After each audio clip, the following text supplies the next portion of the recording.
We're going to see Mommy and Christian. Probably the field.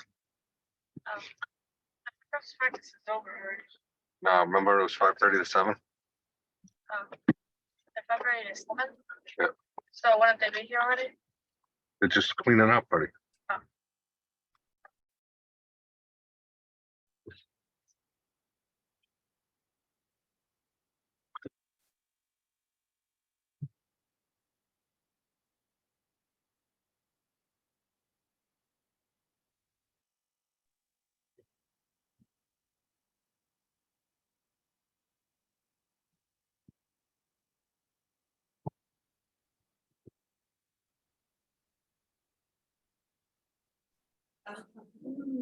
Sweet. Thank you.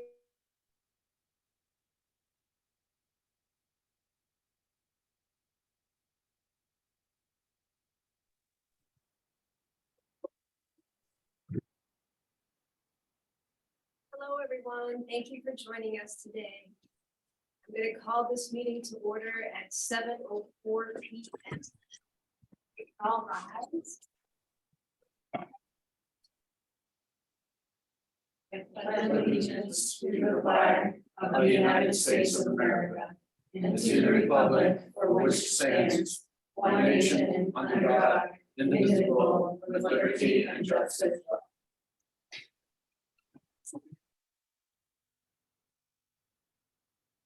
So thank you, everyone, for joining us today. This is a special meeting. Therefore, this meeting is intended to be much more interactive than our typical. I will give an update. I will summarize our options, and then I'm going to open it up to everyone for a Q&A and discussion that we'd like to have for approximately a half an hour. And then we will close discussions with all of you and have a discussion amongst ourselves and reach an agreement regarding the next steps. But before we dive in, I would like to take this opportunity to thank Superintendent Angelakis, Principal Callaghan, the Chair of the Swampscott School Committee, Glenn Pastor, Cheryl Stella, the Director of Finance, Swampscott Public Schools, the Swampscott School Committee, Superintendent Karen Tazi, and Principal Andrews for working with us to explore all options in the best interests of the children.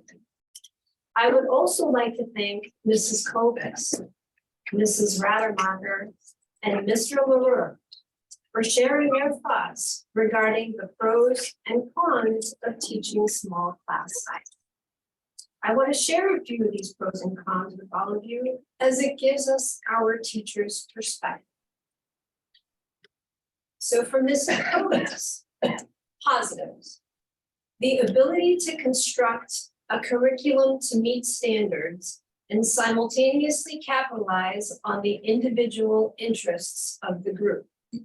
Increase in time available for enrichment projects and deeper dives into areas of interest.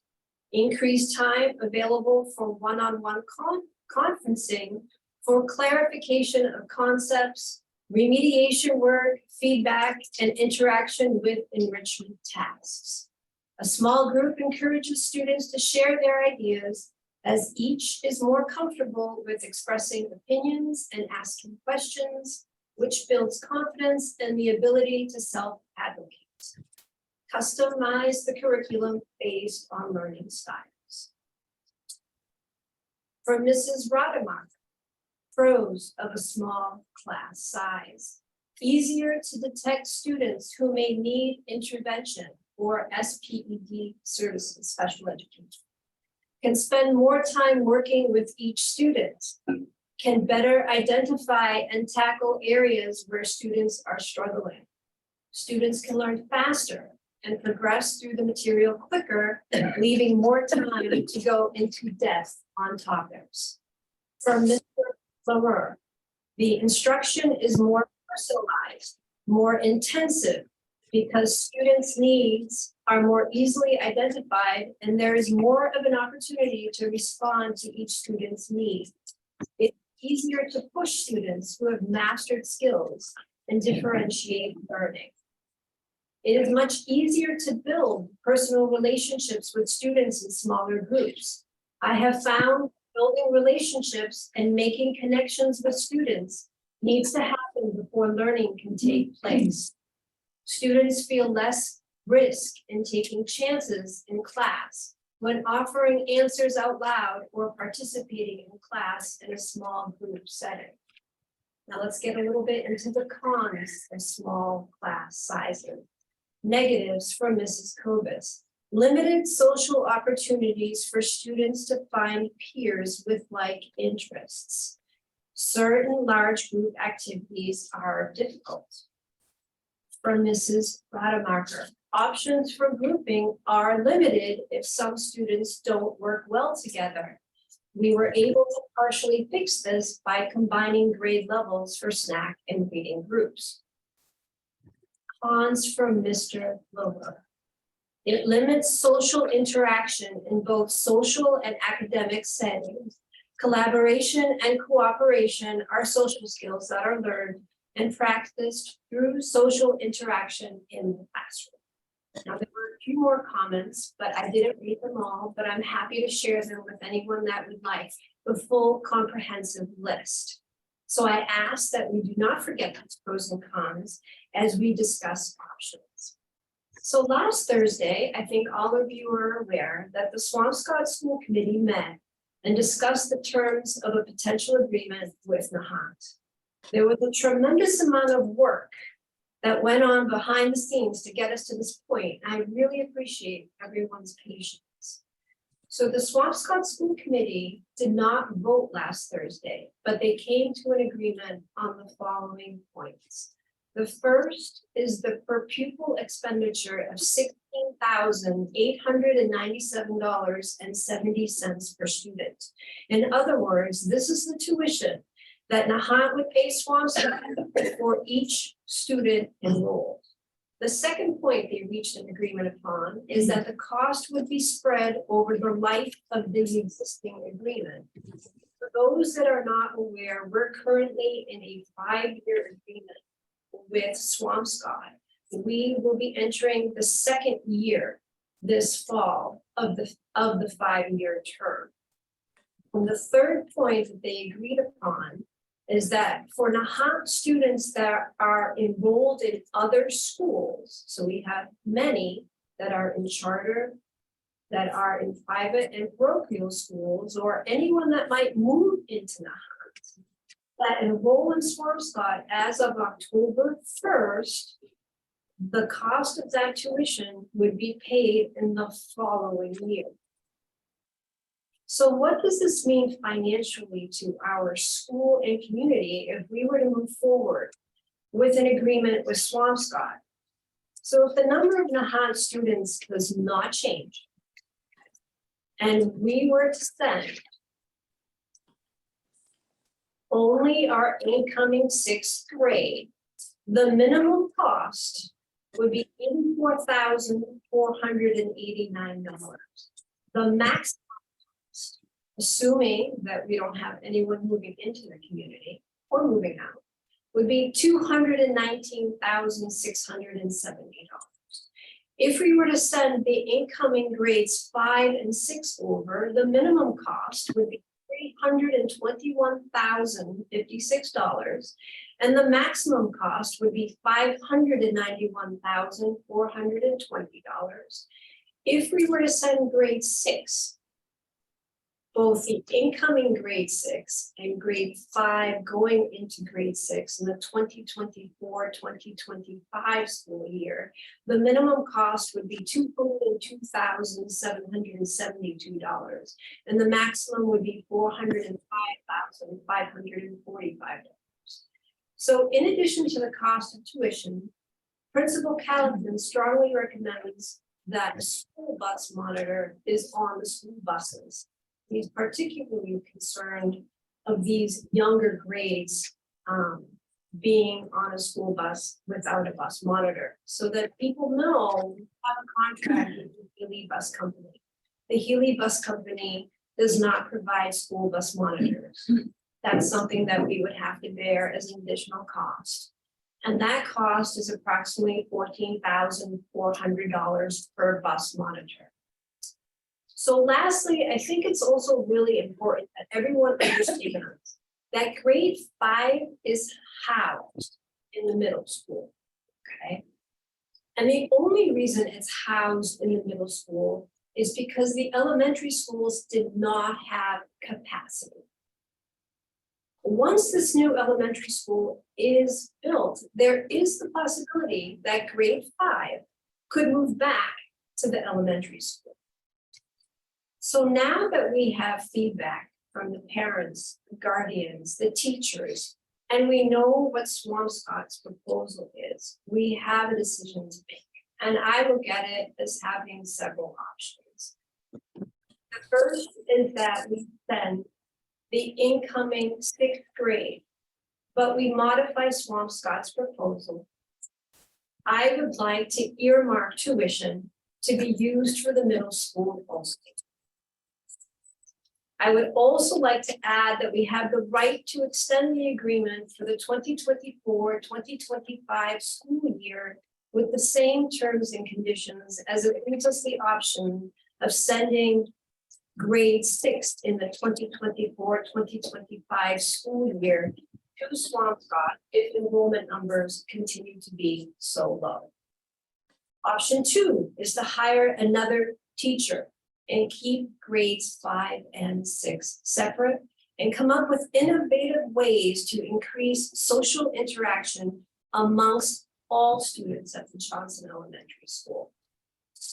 Option number 3 is to send both the incoming grades 5 and 6, but modify Swampscott's proposal with the items that I previously stated, and spread the total cost over the life of the existing agreement.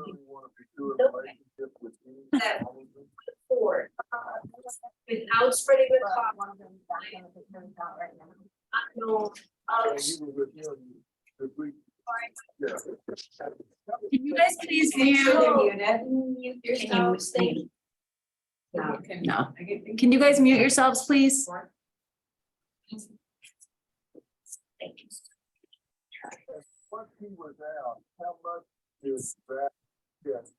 Can you guys, as meeting hosts, just mute them, please?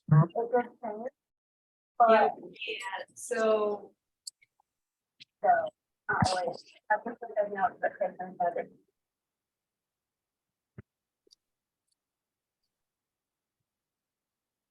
I think I got it. Thank you so much. Except. Sorry, guys, for the technical difficulties. It's not saying. Because I lost them. Okay. Oh. Looks like we're quiet now. The only people I see that have their microphones on are Lauren and Kim.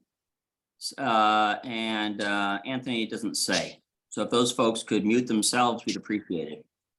I'll just log off. I don't know how to on my phone. I thought I was muted. Oh, I'm I think sorry. you're good, Lauren. Oh, you're all set, Lauren. Just quiet on the studio. Yep. We're all set. We're all set now, Madam Chair. And so if something got lost, I'm happy to repeat. But before I open the discussion with all of you, I want you to keep in mind that the Johnson School is faced with increasing competition from other schools. We need to ensure that funds are available to retain and attract exceptional staff and to design a curriculum that sets the Johnson School apart from other schools. And lastly, just as Swampscott has a responsibility to its taxpayers, we also have a responsibility to the taxpayers of Nahant who have supported this school. So with that said, I would like to open the discussion. Do you want to say something for the Absolutely. Is that good? Yeah, please. Only, yeah, I mean, I just have a couple of thoughts and points. Just, I know that most of the audience has been here for the majority of these conversations, but what we're discussing right now is not a permanent change. It's for, this upcoming year and, potentially if the rising fifth graders were to go over to Swampscott, that we would expect, that would only be with the expectation that they would stay for fifth and sixth grade. So that's the only reason that would go into the following school year. We haven't had discussions at all about extending it to become a more permanent change. And that would be a bigger conversation that would include the larger community and potentially a longer term contract. But this would be a memorandum of agreement to our current contract with Swampscott for these particular classes who, again, most of the people have been privy to this conversation, but the class sizes are 5 students and 7 students, which is why we're having this discussion today. And, I appreciate the conversation about like the Swampscott Elementary School being built and what that might mean for the fifth graders there, but it doesn't necessarily, to me at least, impact the decision about next year or the year after, because I don't think that, the school will be open for a couple of years. So again, focusing on just these, 20, 23, 24, and potentially 24, 25 school year, those are the thoughts. And one other question I had was, how many, for the bus monitor, just because the cost of that will, be something that we need to consider and make our decisions. I know that there's 3 buses that come to Nahant. How many of them were to Tony, I was gonna say that's. Yeah. I think one goes directly to the high school, and the other 2 go to the middle school, so we'd be talking about 2 times that $14,000, right? And so $30,000. 28. Yeah. Yeah.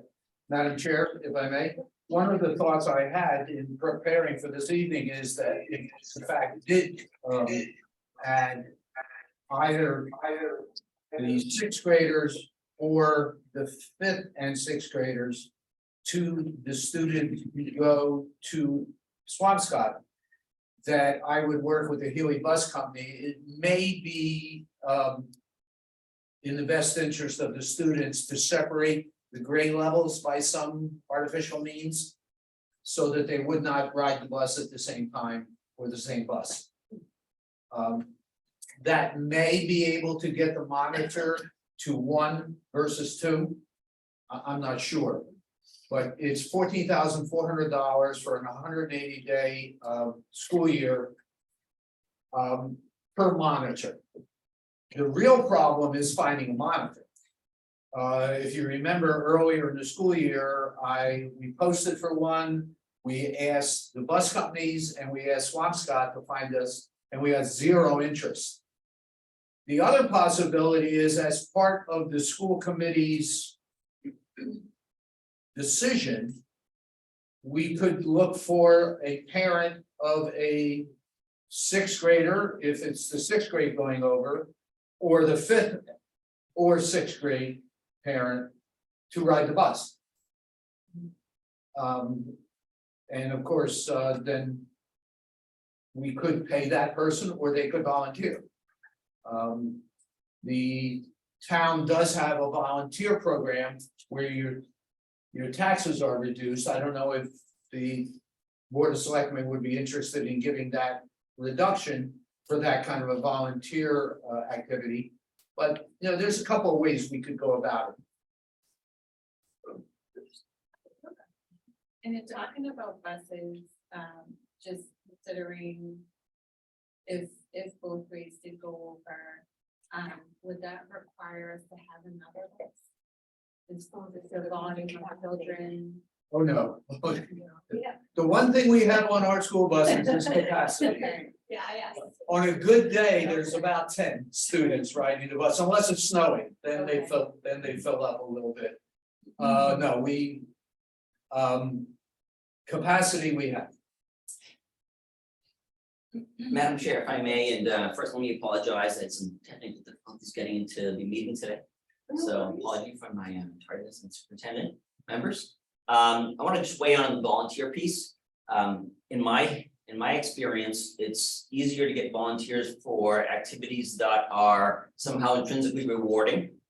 And it's harder to get them to come to regular, something like a lab activity, gardening, reading a story aloud.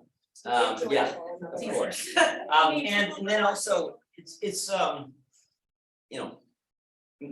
I also worked at a museum and we had both volunteer docents. Volunteers, do take resources. They need care and attention. And so as managing a staff member that might be doing, 3 hours a week, I can only do Wednesday, Friday, and every other Monday. And so I love having volunteers, but I don't think that it would be effective in a bus situation. Thank you. Yeah. Unless story time comes back. Right. It was a joke. Yes, absolutely. One is that we, right now, for the short term, we're no longer talking about a fifth, sixth combo. Correct, that's off the table. We're not combining grades 5 and 6. Okay, that's not even an option. Well, I think. With one one short term. In the short term. Can With I, one teacher. Yes, Is what with you're one saying. teacher, with one teacher. so just to reiterate, that the option number 2 is a 5th grade teacher and a 6th grade teacher. But in the future, we are exploring, we want to be able to consider a well thought out combo class in case we ever need one based on numbers, should this ever happen again. But for this situation right now, just checking, we're not considering. I'm considering having one teacher teach grades 5 and 6, but I think there are some opportunities for like hybrid work, right? But we certainly wouldn't expect one teacher. And I think that's a topic of discussion amongst the options is hiring another teacher and having 2 teachers designated to teach 5th and 6th grade so that the classes could be combined for learning and socialization. And to potentially, you know, there's a lot of money that would be spent to send the kids over to Swampscott. And if it seems to be a better option to keep them here at the Johnson School, to use some of the funds to bring in a consultant to really make that thrive. And I think a lot of the feedback about the combined classroom is that it would be a lot for one staff member to tackle a curriculum for both 5th and 6th grade and make sure that everything is covered. And I think that the idea that a combined classroom with 2 full-time staff members, teachers, not like a teacher and a para, teachers to make sure that the social, emotional, you know, is supported with the more students in the class, as well as meeting all the academic needs is a possibility. And I just want to note, there's also the possibility that if we were to send the 6th grade over, I know we've thought about, do we keep the 5th grade here? And our general thoughts were, you know, maybe that's not good because then 5th grade is still small, but you could similarly have the, you know, all of the teachers that we currently have, you know, a 5th grade teacher and a 4th grade teacher in a co-taught combined classroom. Because what's the size of the, I know that we haven't thought it was a good idea to combine the 4th and 5th grade with one teacher, which was what we were always thinking about, is that we combine 2 grades with one teacher because the volume of 5th and 6th grade was so small that it's even a small classroom there. But if the other option, especially because this would be our first time with this type of a model, would be to have another teacher divide up and combine so that you meet all of that academic needs. You know, what's the size of the 4th grade class? By 4th grade, I mean, sorry, the 3rd grade, that's. gonna be 18 or 4th grade 19. next year, right? 19. 19. And the thought on that is that we don't end up here again. Right, that we have a model that will support and sustain and help everybody involved.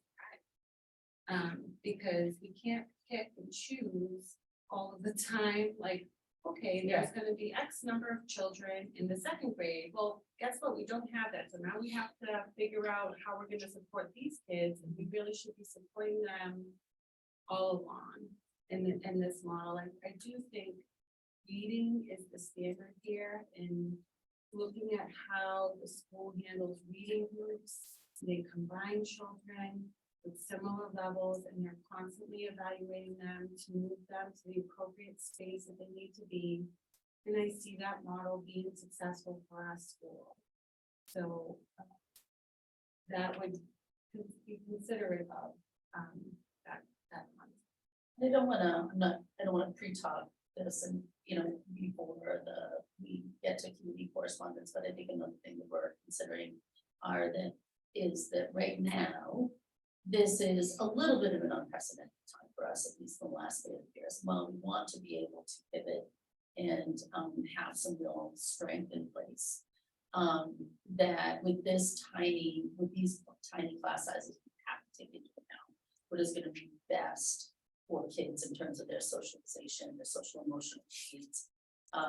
Data that we're receiving from parents that have benefited from the school. And make the best choice for what's gonna be best for these kids. That's what we're focusing on right now. Are these kids right now at this point in time, which may be different than some moves that we want to make in the future to fortify our schools so that it can be versatile like that. Like these are very unique times for now. They may be emblematic of some places that we would want to be more prepared for. Sure, should they happen again? In such a small community, but there is a lot of emphasis as to what's happening. As I understand. Yeah, and I wasn't trying to pre-talk, but I do feel like if we're gonna get feedback, I want it to be on all the potential options, because if we, you know, just focus on a couple of options and then through our discussion, come up with another idea. These are just, ideas that have been tossed around. And I love the community input and things that we wouldn't even necessarily, consider. So I'm still really open to all of the thoughts and potential pros and cons that other people can think of these options, to get feedback on. Oh, absolutely. We encourage feedback. Madam Chair, if I may. You detailed the potential cost very nicely. I think the one that's missing is the hire another teacher option. Oh, yeah. So I'd like to put that on the table for the members of the committee and the community. Because the budget has one, and I'm going to try to read this quick. The budget has one teacher for 2 grades plus a para. If the school committee decided to hire a teacher for each of the 2 grades, then we would be in the neighborhood of $55,000, including benefits. Additional money. Because you'd be taking away a para. That's correct. But Yeah. that para would be allocated somewhere else. Well, the budget has the para for the 5th and 6th grade, so it would be, it's someone who doesn't work here. Oh, I understand. see. It was We be wouldn't someone be that you would letting somebody hire. go, we wouldn't. be We hiring would not be someone relieving someone of their duty. All the paraprofessionals who work for us have already received their letters of intent to be rehired. This is hiring over the summer that we would not need to do.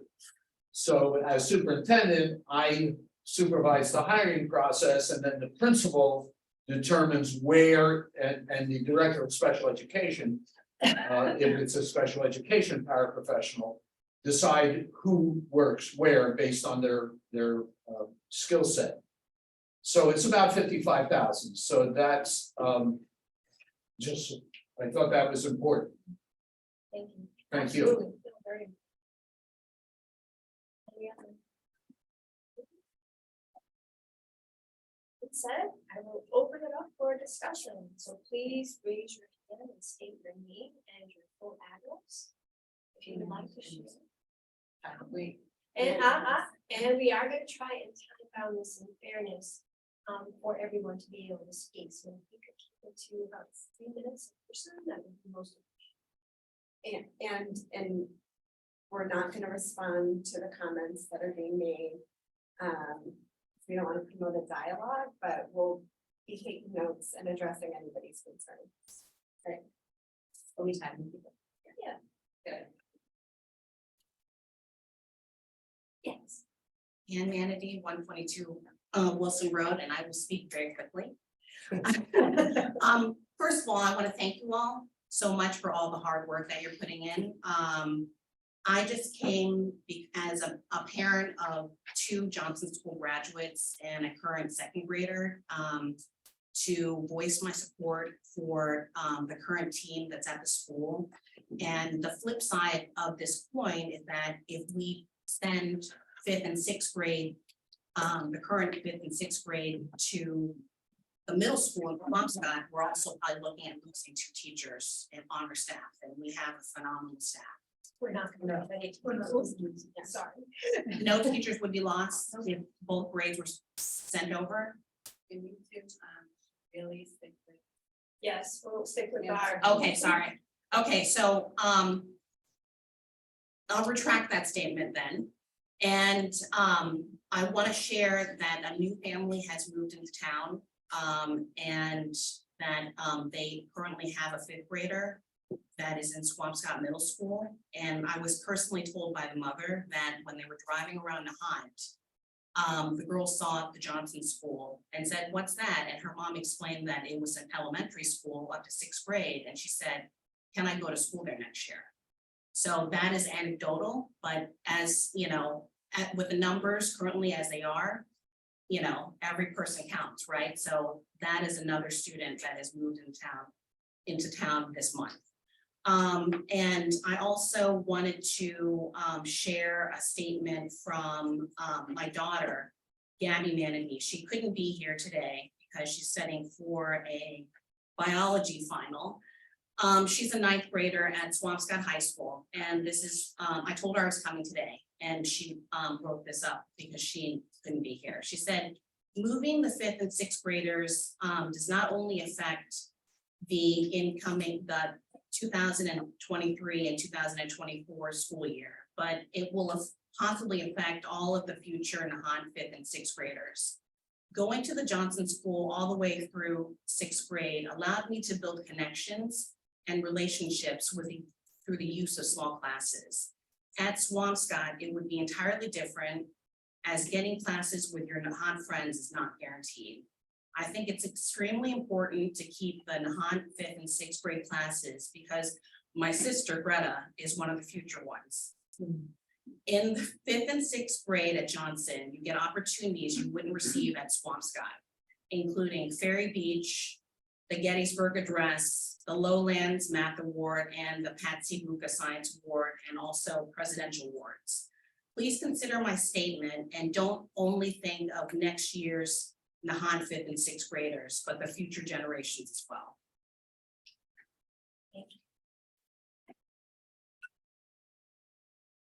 We have a hand in the audience. Several AM. Yeah, I think Debbie was Debbie. the first one, and then I'd see Mark Martineau. Yeah, but what I think is, I think we need to cover. I think we should do that. Okay, you wanna answer? Sure. Yeah, okay, so we'll keep that in the brain. Awesome, thank you. Sorry for that. Debbie, yes, Debbie, can you state your address, please? Okay, sure. Debbie Uskati, 25 Spring Road. I'm the parent of a rising fifth grader. And I just want to state that from my perspective, I think the best solution would be to keep the fifth and the sixth graders at the Johnson School with 2 teachers, although I don't want to speak for the rising sixth graders because I know they might have different situations, but for my son specifically, I'm not concerned about social interaction. He's had a great year this year in 4th grade with a small class size.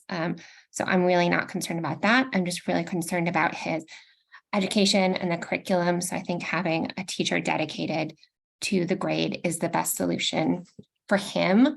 I do want to mention though, because I've heard a lot about not thinking in the long term for this, but I do want to caution that this very well might happen again, because I think it's not just kind of a coincidence that there's really low class sizes. I think there's underlying issues and problems and reasons why students and parents are choosing to go elsewhere and to other schools. And that's something that should be paid attention to. We can't ignore that for the future. We just can't assume that everything's rosy. The other thing I want to mention is about the bus monitors. So I also have a rising 7th grader, and I strongly think that there should be a bus monitor even for the 7th graders, just because they're older kids, like they shouldn't be exposed to kids vaping, and other things that happen on the bus. Like, we just need a bus monitor, and it shouldn't be wrapped up in this particular discussion. Thank you. Thank you. We have another Oh, person. it was Mark. It was Mark. Oh, Mark. Mark, if you could just state your address. Sure. Hi, everybody. Mark Martineau, 23 Sherman Ave. And yeah, I don't envy the position that you're in by any means. I'm strongly in favor of options either 1 or 3. I think that we need to consider the whole child first. And when we start bringing up budget numbers, we start to price out what our kids are actually worth. And I mean, as an educator, nothing could be more, upsetting. I think, Superintendent Parentozzi's estimate of $55,000 for an educator. You want to hire and retain quality educators, you might want to start with that. But I think, like, at this point, the idea of keeping the students there and coming up with creative ways seems a little late for me. The school year's over. We're rolling into our next school year, and if there's no plan now, there's not going to be a plan that does the best service for our current 6th graders, and I'm not going to speak for the 5th graders. There isn't a plan, right, that's going to work. You can't craft one up in that short period of time. Content standards are so different that I don't see how you could make that work. And I've looked at all the standards, and I wonder how many people here have actually looked at the standards and said, yes, we can actually make this work in this case. I did it because I wanted to have an open mind about this. And I think, you know, this topic keeps coming up of the future versus now, and I hear that. And I understand that we're worried about the future of the Johnson School, but you know, and we talk about taxpayers' dollars. If a water main breaks in Little Nahant, are we not going to fix it because it's not going to benefit everybody? Is that going to be a major cost that the town would have to confer? Yes. Yeah, we have to do the best for all of our residents. And I worry that since there is no real plan for next year, if we were to keep the kids here, it doesn't make any sense to me that we move forward right now. I think, you know, options 1 or 3 for me is where I believe our best interests are. Thank you. Good luck. Thank you. Yeah, Justin Delicio, 4 Fallon Way. So I think I sent everyone an email here, and so you took the time to read it. You'll know where I stand on this. I think Thank you it's, for that. yeah, I think it's, you know, I think it's kind of a little bit, you know, I just think that once you start down this road, you're ringing the bell, they'll end in the elimination of Johnson School, I think. Stop 5th and 6th grade. I think it becomes permanent, not temporary. I don't think anyone can guarantee that won't be the case. There's a million different ways this could play out. It dovetails with the negotiation you have to make in 2 years, right? 4 years and come to the 5th year with Swampscott. You got $17,000 a student. Well, you start negotiating, you say, we'll bring in 5th and 6th grade back here. Now they want 22, 23,000 a student. It happens every time. And then you have to talk, well, we're gonna send them to Marblehead. We're gonna look at this option. And then you have to bring it back around, right? So I feel there is a plan in place. That plan is to teach the 5th and 6th grades as best you can right here. Johnson School, this is something that is, you know, you should cherish what you have here. This is, when you had COVID happen, right? Schools closed down everywhere. People are looking back on that now. Kids are so far behind the 8 ball because of that. People looking back and say, we listened to the experts, we closed it down. And those kids are all suffering all over the place. There's a school in Texas, they're not holding graduates, going 5 kids can graduate. Only 5 out of the class could graduate right now. So they cancel graduation. That's how far kids are behind. In Johnson, we have 1 school, about 10% of schools in Massachusetts. Most of the Berkshire stayed open. We said we wanted to, we could be flexible. Your kid goes from 1 of 6 or 7 to 1 of 160 in Swampscott. And I love Swampscott, I grew up there. As far as socialization of our children, most socialization happens outside of school. My daughter, she cheerleads in Swampscott. She has other friends in Swampscott, through karate classes we've done. You know, she takes dance, she does other things where she meets a lot of kids. She takes ice skating. There's a lot of different opportunities there. The bond that Nahant kids make, they become more like cousins than anything, honestly. When they came into Swampscott, I went to Swampscott my whole life. When they came in, some of my lifelong friends are from Nahant. They have a special bond. That's a good thing. You know, they're friends with kids 2 or 3 years older than them, 2 or 3 years younger than them, and they're still friends to this day. And we were jealous of that when they came in. You know, we weren't saying, you know, Nahant kids, they can't fit in. We wanted to meet them. You know, we want to become friends with them. That was a good thing.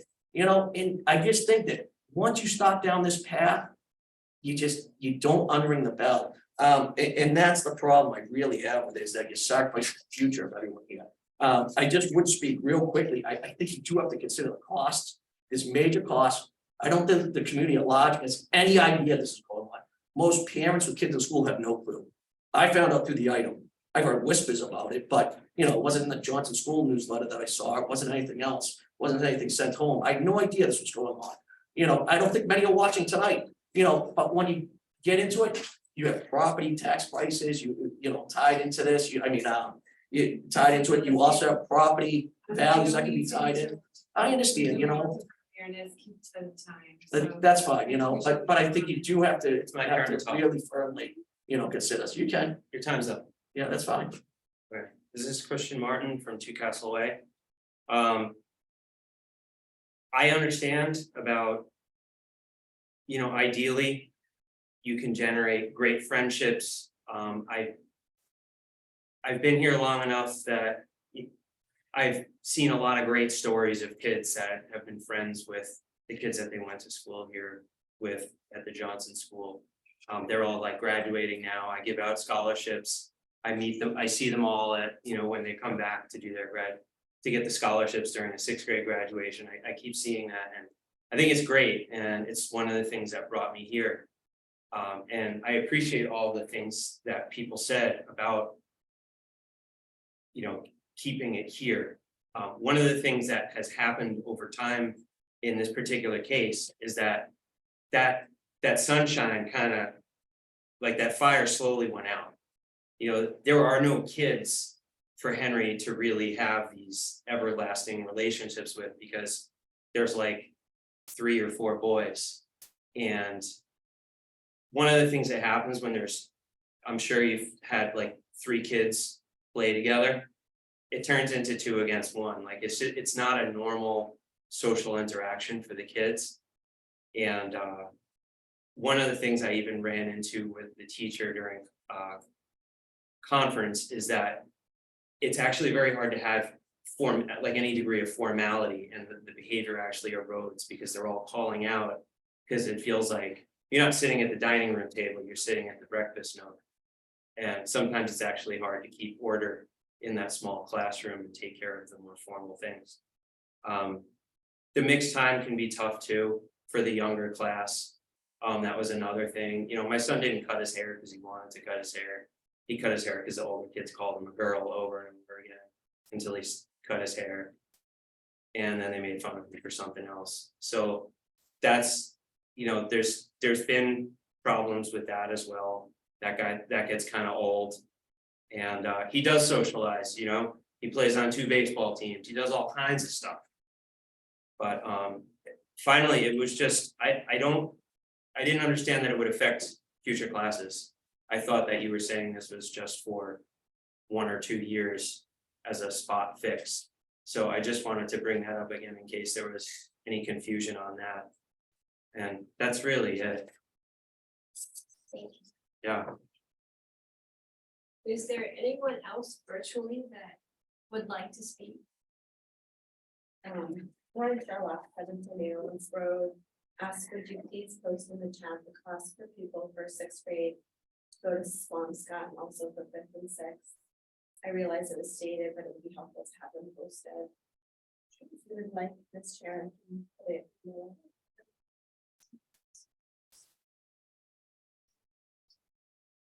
She doesn't give the exact number per student. Oh, she's getting In the chat, he wants it in the chat. that. Just put 16, 8, 897.7 per student per year. And then the rest of it is hypothetical. For example, we had a speaker this evening that said we have 1 more 6th grader than we have been looking at, right? So Lauren that was Sherlock just has Lauren. her hands up. Hi, Lauren. Hi, I'm trying to get my camera to work, sorry. Thank you very much for all the work that you've all been doing. I know this is extremely time consuming. You're putting your heart and soul into this, and I really appreciate it from everyone involved. I just wanted to make a couple of points just to reiterate what has already been said. I think a lot of people have, probably the gross majority of people have wonderful experiences at the Johnson School, probably more than many other schools. And any of the discussion or any of the points that I've made about having the rising 6th grade go to the Swampscott Middle School is not at all to diminish that.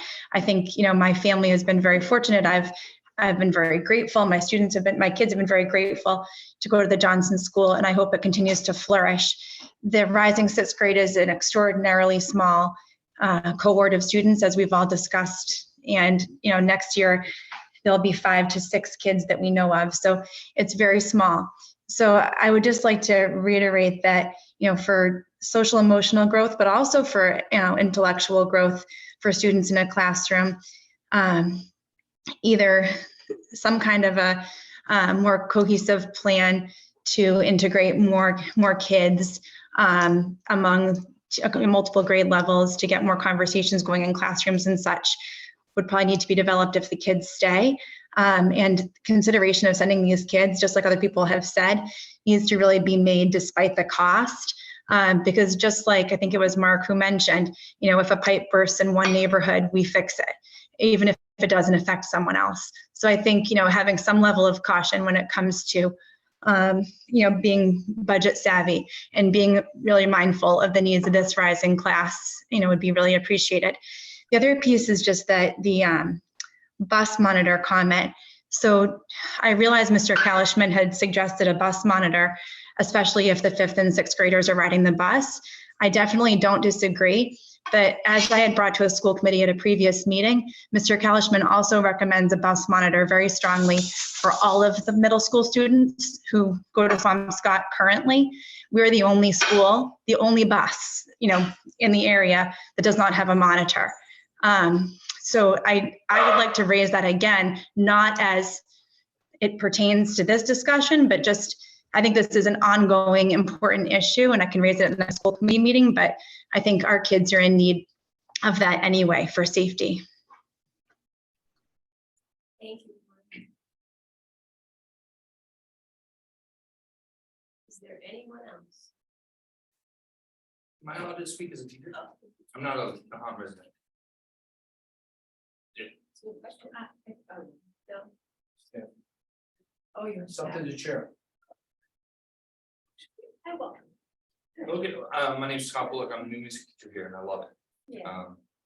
And I didn't think that I'd speak, but hearing this discussion, I thought I might just chip in a little bit of, we just had a great success in Memorial Day parade. It would not have been a success like that if I didn't have that 6th grade. We actually bought a bass drum for them. You can't really put that bass drum on a 5th grader or a 4th grader. Also, I kind of think sometimes, I mean, it's a little self-aggrandizing, but you think of really good schools. What do they have? They have good music departments. It's kind of like having a Starbucks. You know what I mean? It's like, it makes your school kind of cool, right? Well, for me personally, again, not a Nahant resident, but as a teacher, the music program will not be as good next year if I lose those 2 grades. The band will sound excellent if I can continue. No, so this is a little selfish, but I mean, we made a lot of progress this year, and I knew it, and I could feel the wind coming out of the sails. I'm like, oh, I'm gonna lose all these kids. So I went around today at lunch, 3rd graders. You did a band of the grade? Yeah, what are you gonna play next year? I want to play the trumpet. So I did some recruiting today. So it's not gonna be a total disaster. But if you want like the chorus right now, the 5th and 6th grade is gonna sing at this concert coming up. They sound okay, but you know, they're not gonna sound as good as they're the half that. The volume, they're already a little shy with their voices already. They get a nice big group. You know, they get the confidence of the person next to them. So purely personal, from the music department's perspective, well, I'd love to keep, that's all. Thank you.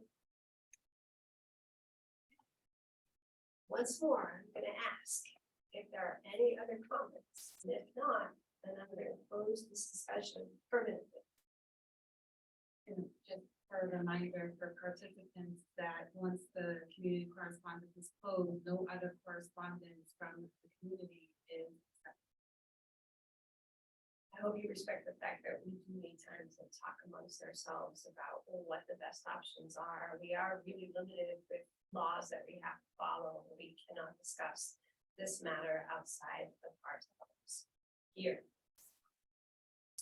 Can you just explain what the process looks like moving forward? So The decision-making process? this is it. You're gonna hear it tonight. Okay, so if no one has anything further to say, then I'm gonna close the discussion and talk about what we heard. So to go over some of the questions that were asked, maybe we can start there, is will there be teachers lost if 5 and 6 go over? Absolutely not. Every single teacher has a job here. We value our teachers and no one is being let go. And some of the reason for that is because the kindergarten class needs 2 teachers, right? And that was one of the most important things that we, as a team, felt strongly about and discussed to make sure that that wouldn't have to happen. Exactly. We do value our teachers very much. The teaching staff here is wonderful and we wouldn't want to jeopardize. The next thing that came from the community is, what is the plan? What will work over this short period of time? So there was some correspondence that there wasn't a plan, and just to know that there has been work on that as well. Like, we haven't just been shooting toward this one goal with the concept that this may not happen. So, you know, Mr. Andrews have been working on a plan all along, and you know, we want to make sure that whatever the plan is that, you know, it's successful. So it's not that there is no plan, there's no plan yet, that's fine. I don't know if anybody wanted to add.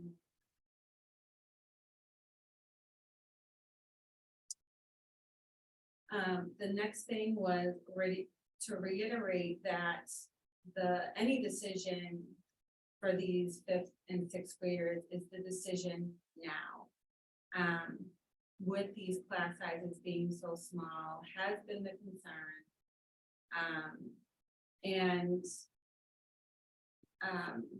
You know, I understand and appreciate all the correspondence about, you know, for the long term, but just to reiterate that we are talking about it now and trying to stay focused on these children. So this is short term only. If anything were to ever happen long term, it would be a community wide discussion. Madam Chair, if I may add a piece of information to the previous comment. It was intentional that we don't have a final plan. I think that it's important to get educator feedback, work with the people that are going to be doing the job.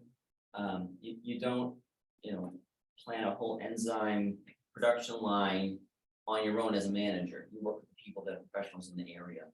And so I have a sketch that I've talked about with my colleagues as teachers. And I'm going to be, you know, if this is what you move forward with, obviously I want to get them in on the ground level and not handing them something that's going to hamstring them or, you know, when they have a different idea of the teachers. So they're professionals. And then the final thing was just to post the number for the cost per student per year, which was posted in the chat. And again, the number is $16,897.70.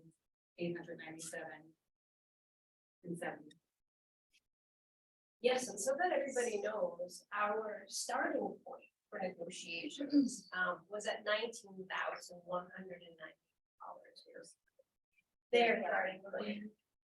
We've been going back and forth in regards to numbers, and we got it down to this number, which is a final number. Swampscott's not going to go anywhere. They feel very, very strongly that we should be paying our fair share if our kids. Just wanted to make that very clear. I had a couple of questions. I had watched their school committee meeting. And I just wanted to be clear on 2 points. Number one, have we ever not paid a bill?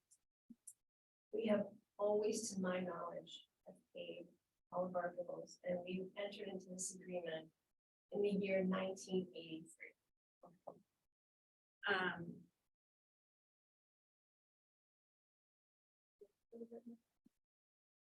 Did you get the feeling that was an issue?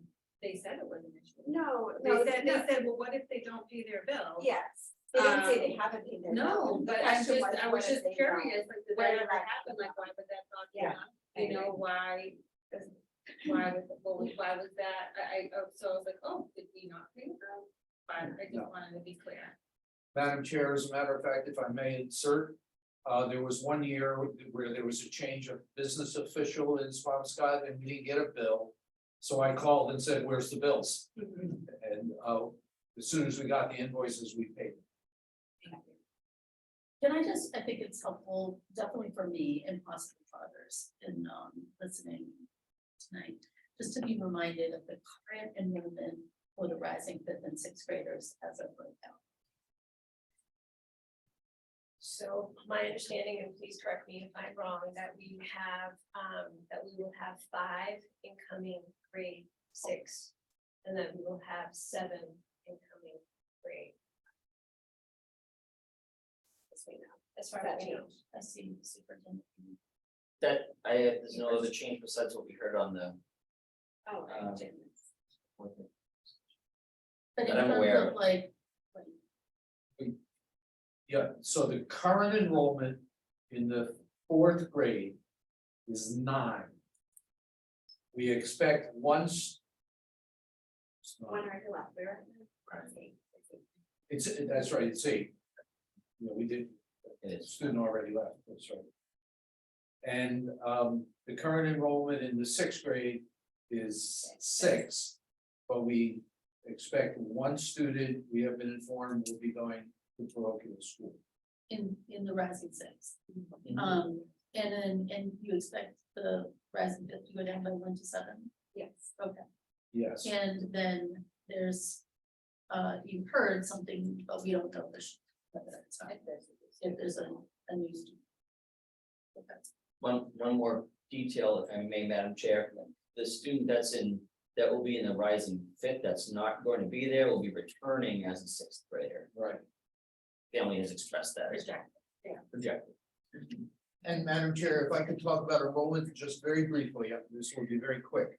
When you do, Tony, will you add like, and right now, how many girls and Sure, there is one girl in the current 4th grade and one girl in the current 5th grade. And the rest are males. So there is a concern, and I think it is valid, that there's this mass exodus. So I've done a study of not only our district, but other districts who have a large charter school or a regional charter school. There are the thing that it exacerbates our issue is the number is small. Right. There are 271 students that I'm aware of who reside in Nahant at the current time, who are between the ages of kindergarten and high school graduate and 12th grade. 271. 54 of them go to school elsewhere. That's 19%, almost 20, let's call it 20%. That's normal for a community of this socioeconomics. Private school, one of the fascinating things is the very wealthy communities that have extraordinarily positive, very good school districts have a very high number of students who go to private school. And it's a question of potential, possibility.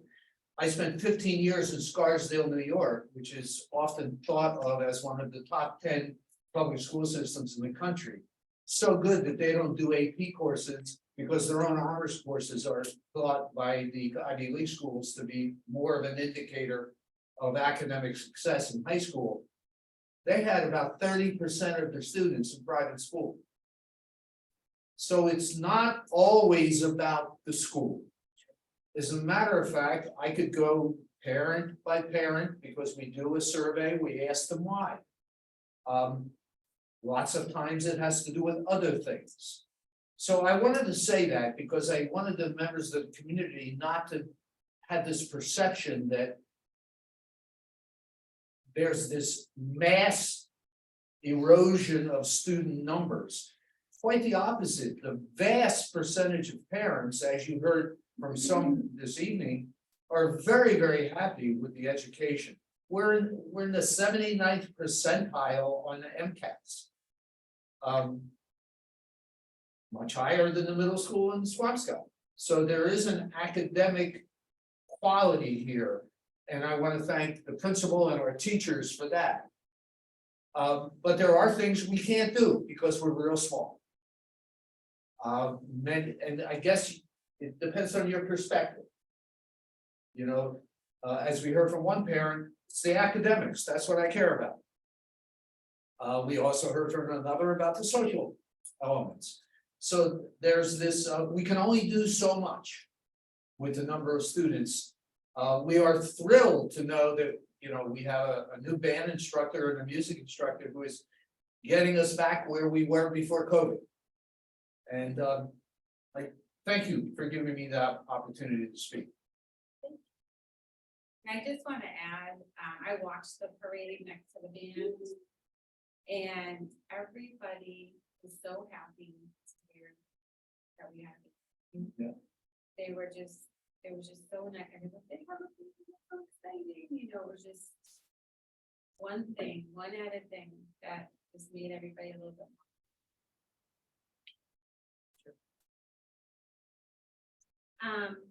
I did remember my second question, which was good. Because they sometimes go away and don't come back. Is I just wanted to clarify for our existing contract with Swampscott that we do not pay them per pupil. So, one of the points that were brought up at the meeting for them was that we're like getting a bargain, or they was like, you know, you're getting a bargaining education, like you can sit in the back and not raise your hand. And I was like, if I'm correct in the numbers that you initially gave us, Mr. Parentozzi, that we are paying more than the 16,897 per pupil now, and not that I'm asking to renegotiate that contract, but just to make a point that with that, because of our levels, that our contracts currently we pay more. That is correct. Madam Chair, if I may, I have worked out, it's difficult to take a year in isolation. Yeah. Because you're absolutely right. We do not pay a per capita in our 5-year contract. And that was purposefully negotiated. Because in previous contracts, what was happening is we would pay more when the number was high, and then obviously Swampscott would get that money. And then if a graduating class or an incoming class was a different number, that number would either go way down or way up. So both finance committees said, can you level this playing field? And we have a member of that finance committee sitting in the audience. So we were able to negotiate a starting point in this year, which was higher than last year. So this is the first year of the contract, and then a 2.5% increase every year. So what happens is, for example, this current year, we're paying $17,469 per student. Next year, that will go down to $16,800. The following year, it will go up to $18,700. So this is the way I look at it. In the course of the 5-year contract, the average cost per student will be about $18,200, Thank you for explaining. which is right in the ballpark. It certainly isn't a bargain. And because, you know, the 16,897 we have now will go up over the next 3 years. So we're probably right where we should be. Some years it's a little, like I just explained. This year it's higher than the 16,800. Next year it'll be the 16,800. Right, and that was purposeful, like you said, Yeah. for the budgets of. That's right. Both finance committees and both school districts know exactly how much they're going to be getting until fiscal 2028, which is the year after the contract expires, which we still have to negotiate. But there's no bargain. No, and it was acknowledged by Swampscott that it's not a bargain. Our current agreement, just based on the fact that our enrollment Yeah, could I, Madam Chair, the reason that some people in Swampscott think there's a bargain is they use the gross expenditure per child, which is almost $20,000, but that includes federal and state grants that the people in Swampscott don't pay. And also special education and transportation, which we. That's pay. correct. We pay our own for that. If we have a student who gets special education services in Swampscott, that's over and above the contract amount we have with them, and we pay for our own transportation out of our budget. So yes, those numbers come off, which gets it down to the 16.8. In the 16.8, even the Swampscott School Committee and Business Department has added the Schedule 1 cost of the town. Even those figures aren't actually paid. So let me give you a concrete example of what that means. When Nahant, and I'll use our own school district because I think it's simpler. When Nahant, both the town and the school district make out our fiscal report to the state, there's a schedule, it's called Schedule 1. And a certain percentage of town costs are allocated to the school district. The concrete example that everybody can understand is the DPW cuts our lawn. So we're allocated a certain cost for that. The 16.8 that we were quoted by Swampscott includes all of those types of costs, even though there's no money being transferred. So it is a good solid number, and the chair and I work on it with the chair of Swampscott and the business official, and it is a real number. Oh, absolutely. And for those that don't know my background, I am a finance and accounting professional with over 30 years of experience, and I do serve in a professional services advisory capacity for nonprofit organizations. So, yeah, I was all about the numbers, because I wanted us to have a fair cost for people. And I do want to also say that I understand people's perspective about, you can't put a price on education, but you have to. And that's just the facts, we have options here for different consideration, and an emergency like water main break is different than the options that we're facing here. So I wish that it wasn't the cost, but we all face education costs where we want to send our kids and have to do. And so, it is a consideration. I don't want to mislead by saying this. And the reason why I brought that up is because Swampscott kept saying that in their meeting in terms of their obligations to the taxpayer. And we do have one, especially in the aging community. And we're so supported here. We're very, very fortunate.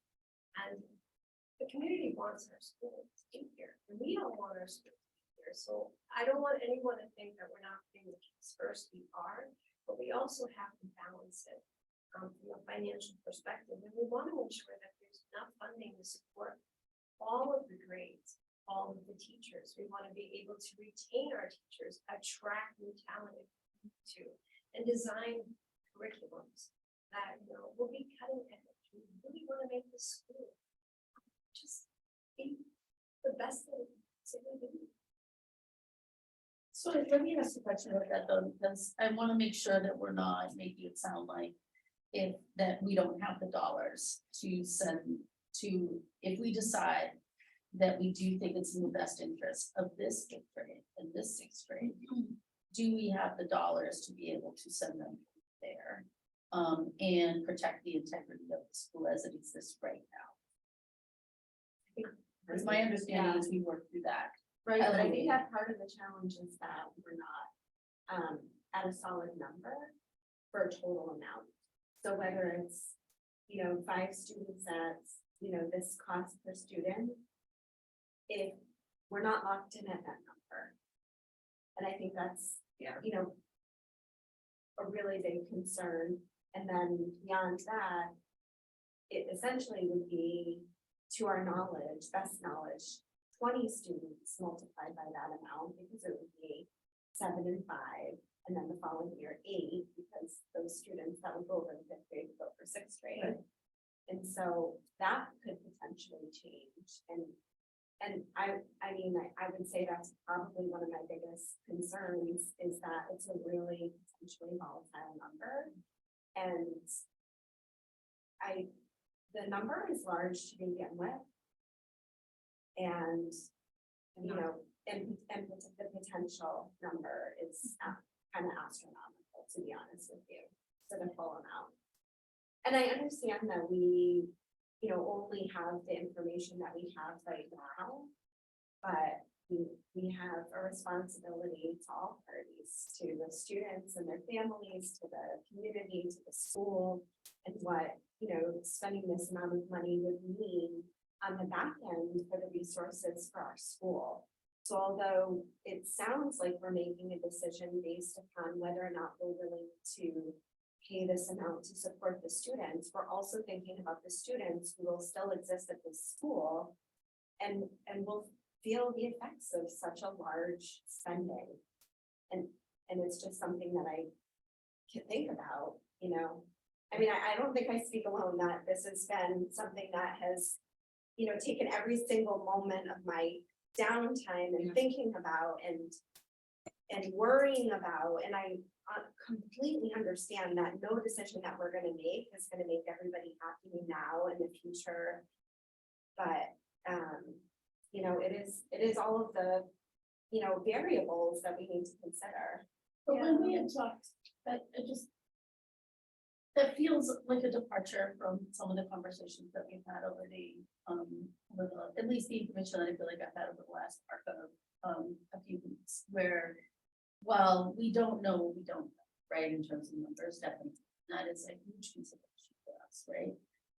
That with what we best knew of right now in terms of number of kids going and what we could people here in terms of like the teacher costs, came up as one that we can keep all the teachers that we have right now for next year, right?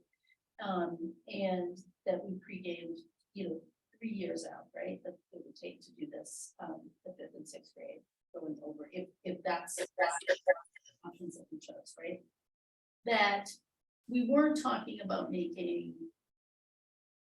that our budget allowed us to not make any dramatic cuts as we foresaw now. And I guess, again, and I also like, the numbers change, the numbers have gone, numbers are volatile here, period, right? So like, and we have a big price tag now, an additional price tag attached, so I see that. But my understanding, sorry, I'm focusing on that, I do its budget, so I do tend to get adding more, but I guess I want to be then, I'm questioning my own years in education here, if there is something that we're afraid of. I kind of want to figure out like, what do we think is the right thing to do for these kids right now, right? And then we backwards and examine like what could possibly happen with costs that would affect everyone, right? Because you have this whole school to take care of here, not just 2 grade levels, right? And so I guess I need to know more, maybe from you, Tony, like how you look at that, knowing that nobody has a crystal ball here. But like, are we more on the edge than I, perhaps because of my own folly, or maybe I wasn't listening as closely as I should have, think we are. And I by no means thought it was smooth sailing or that it wasn't volatile, but I guess right now the conversation's making me concerned that there's something I don't know. It's completely That I not- missed, that I It's missed. completely not. It's not capped. It's not at at So all. we've had There's no talk about- 3 up or down. Yeah. Okay, So no wiggle room. we're still Yeah. trying to, you would still They try said to. no, make we're it- not They gonna will do not that. do They that. will not negotiate capping the number of I see, students, okay. they will not negotiate a guardrail. All right, So what I had proposed was that we set a guardrail for plus or minus 3 students. I And know. meaning that basically students could enroll or disenroll. okay, so that is the big change, Yeah, yeah. I That get it is now. the big Okay. change, along with the fact that if grades 5 and 6 were to go over, and we had people from other schools that are Nahant students enroll. Swampscott is willing to defer the cost for 1 year and 1 year. That, and Tony certainly speaks to the budget as a whole, we could not potentially. There is no way. Could we absorb it for grade 6? I'm pretty confident. Because you're managing the whole budget, we are too. Madam Chair, I have a question before I address that. The spreading the payments out over the length of the contract, is that agreeable to Swampscott Yes, it is for our initial number. for your initial, for the our initial number? In terms of Do the we number. know if there's 2 additional students who come back from Marblehead Charter School, do we know how we're gonna get charged? Is that gonna get spread out In 1 year, 1 year, and we have to pay the whole thing yes. in 1 year? Okay. So that's a real challenge, but at least I can build the budget. Right. So the chair gave you a span of costs, which I believe we have been informed by a member of the community now. The minimum has now popped up potentially to about $101,000 for the 6th grade only. So if that can be spread out over 12 payments, 4 years, 3 payments per year, that's $8,500. I'm rounding, $8,500 per payment. That's definitely doable. I mean, that's not an issue. If the maximum that the chair stated is double that, plus another 20%. So then we'd be talking about $220,000 over 12 payments. But the problem is, if they want those new students paid in full the year after. So the only thing that's spread out is the original number of students. That's gonna add pressure. Although, because it's delayed a year, I would have time to build it into the budget, but that doesn't mean it's gonna make the budget any better. But the big issue is the 5th grade.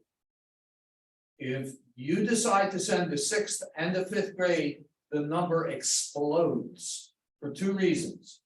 One is there's more 5th graders than 6th graders, and we have to pay for them for 2 years, not 1 year. That's where the number becomes $600,000 divided by 12. So it goes from an $8,500 payment to a $50,000 payment. Excuse me, a $26,000 payment. So Tony, what I hear you saying is it's more palatable to think of this being a 6th grade option than a 5th and 6th grade option from a financial standpoint. Absolutely. Okay, Especially if the chair can convince the chair of the Swampscott School Committee that to leave it open for the 5th grade. So we don't have to renegotiate this Right. all again. Mhm. So we have an option. Yep. If this, for the following year, right. that's right. if We have we're the not- staff on board for the current 5th grade. That's in the budget. Because the 5/6 budget that I built would be able to simply become a 5th grade teacher. Right. Yeah. So there's no internal additional cost. And then if, is there more of a chance of like, are you can, like, if 5 5th graders move into town and we send the 5th and 6th grade over there, that's when it looks real bad, right? 5, 6, 5th graders, 10 and 5th graders, right? Is there more of a chance of 5th graders coming into town than 6th graders in terms of just looking at demographics change over a period of time? I don't think so much coming into town, it's just people that are going to other schools that are like. Okay. Yeah. All right. They, so the there are, numbers there will say there are because students they're in the bigger. community Yeah, that okay. could potentially. Maybe we're going to another school for elementary school and we're intending to go to Swampscott Middle School and then high school, who might hear about these thoughts and start from that person. But wouldn't that be true for, oh, I know, I just guessed. So can I ask a question? So if we send only the incoming sixth graders and we decide to possibly keep the incoming fifth graders and they have their own teacher. There's one girl in that class. I mean, like, how would we make that work for that group? What would we do with like, have we thought about a plan for then the incoming fourth graders in combination with the incoming fifth graders? I don't think that's been discussed. It's not been discussed, and that's why I'm asking. Madam because- Chair, we have discussed that internally, not publicly. So could you, I would love to hear if there's anything you can think about. And potentially being two, I mean, I feel like we've always thought about my classroom as being one teacher. But what are the thoughts about, two teachers sharing the curriculum? Madam Chair, if I may, I think logistically it would work similarly. Just a reminder that in third grade currently we have 19. And in fourth grade, we'll have 7. So it's not quite the same. It's not. Split, in a lesson. It's a different, but we would do we wanted to have opportunities such as, we already do reading groups. Right. By the way, we already do reading groups, so that's already an opportunity. 4, 5, 6, I'm mixing daily for 30 minutes. We already do combined snack, 4, 5, 6, recess. Some specials for different grades.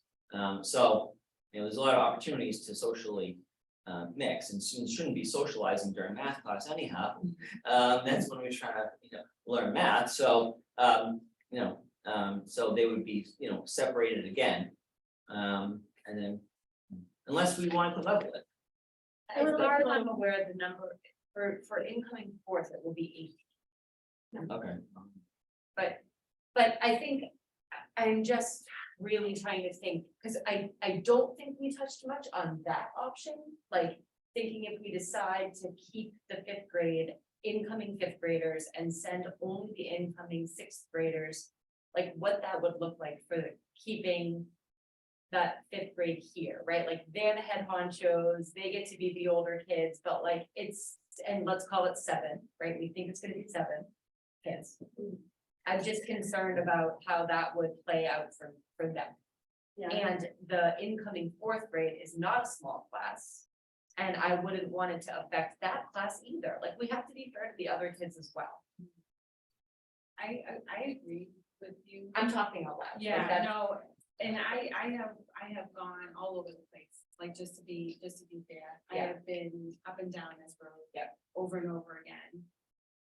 And where I land, and again, like, I think that no matter what we decide, it's all perspective essentially, and, everybody's gonna have a different. My perspective is that to combine the very 2 smallest grades, 5 and 6, I don't know that that's the best option for the kids. I see it being a better social situation if the 6th grade goes over to Swampscott for just this year. And then we really work on this blended classroom for the 5th and 4th grade, because you have the numbers there. And so the children will have more option for friends, for social groups, for interacting. Similar to what we were gonna do with the 5 and 6, but with less numbers. And so where I sit is that I think for the age of the 6th graders in this experience for middle school is gonna be better for them socially. And I hear that, and I feel that, because I just don't think there's a lot of options between. But that's my. But what would that look like though? So let's call it a mix of 7 and 18 or 19. I mean, that's 24 or 25 kids we're talking about. That, how would that work? over 2 teachers.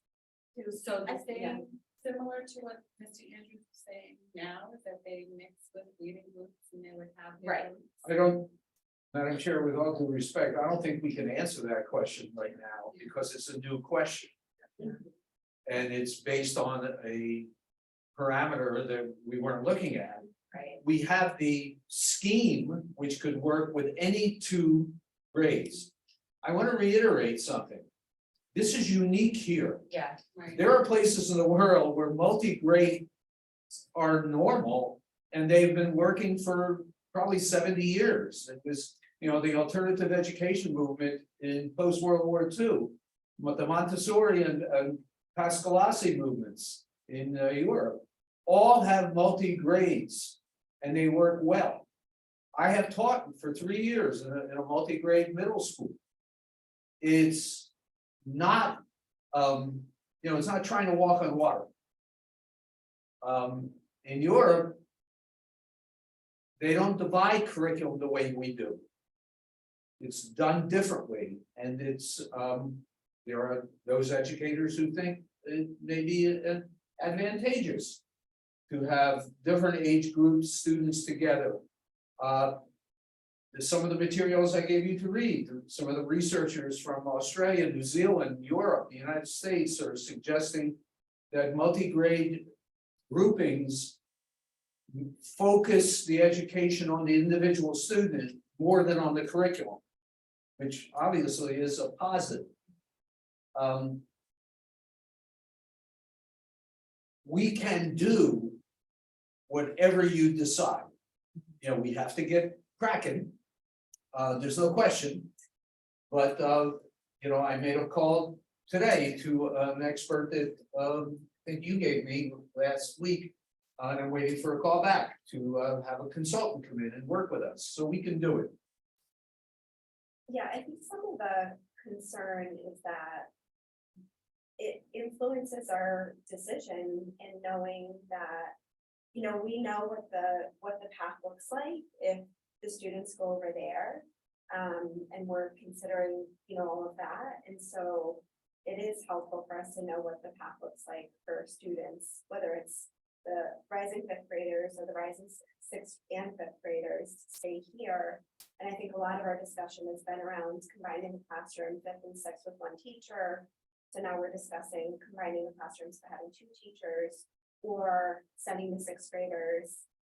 We have a lot of concerns about the 5th graders staying here and like Deanna pointed out, there's 1 girl, it's a small class size in and of itself. It's a similar problem as what the 5th grade is in right now. And so we want to be better poised to support their social, emotional. And so I know that you don't have a plan in place because this is an incredibly novel idea of, having a blended 5th and 4th and 5th grade classroom. But I guess the question is, and I realize that it's done in other communities, but it's completely new to us. Yes. So the biggest concern is, yes, we can do it, but can we do it well? Are they going to be well supported? And what resources can we, as a school committee, because this is totally under your wheelhouse. We're not trying to do that I know, for you. no, But like, what can we do? What would you see as needed to support that type of learning? And you might not have the answers to that right now, but what could that look like? I have spoken at length with the teacher, theoretically with the teachers that would be involved in the decision that you make. They are willing to work with a consultant. They are willing to work together. And as Mr. Andrews said, the reason we don't have a consultant on board is we don't know who they'd be working with. And we don't want somebody to come in as, this is what I did in Albuquerque, therefore it's going to work here, because that never works. So, but the staff members are ready and willing and to work with all of us. And the cost is, compared to what the numbers that you were looking at, relatively mild. Probably $20,000 ballpark. Do we have the time Yeah, to do that? Well, we don't have a lot of time, but we have enough time to work prior to the end of school, during the summer, and at the beginning of the new school year to set it up, because we do have a framework. And now it's putting the meat on the bones, and it's, we do have a state standards, as Mr. Martineau keeps suggesting. That's not a disadvantage, that's an advantage. Because we know what each grade level has to know in each subject area. Now we just have to figure out the methodology, the materials, and the organization. So it's, everyone keeps, I think I've said this to you before, everyone keeps using the word curriculum, it's not really curriculum. That the standards set the curriculum in every grade level, and we test for it in many grade levels. It's really about methodology and organization and materials. And that's a much smaller package. Wow, okay, We took a turn, didn't we? yeah, so I'm gonna pull us back. Just being one member out of five. I am unconfused, and I think I announced here in 2 public meetings, that it is school committee's, it is school committee's decision ultimately, the direction we go. I'm not confused about that. And I think good decisions, happen in good ways, and we have owned publicly that, the initial conversations at the initial piece of this decision were not, kind of in the cadence that we would want, right, looking back in hindsight.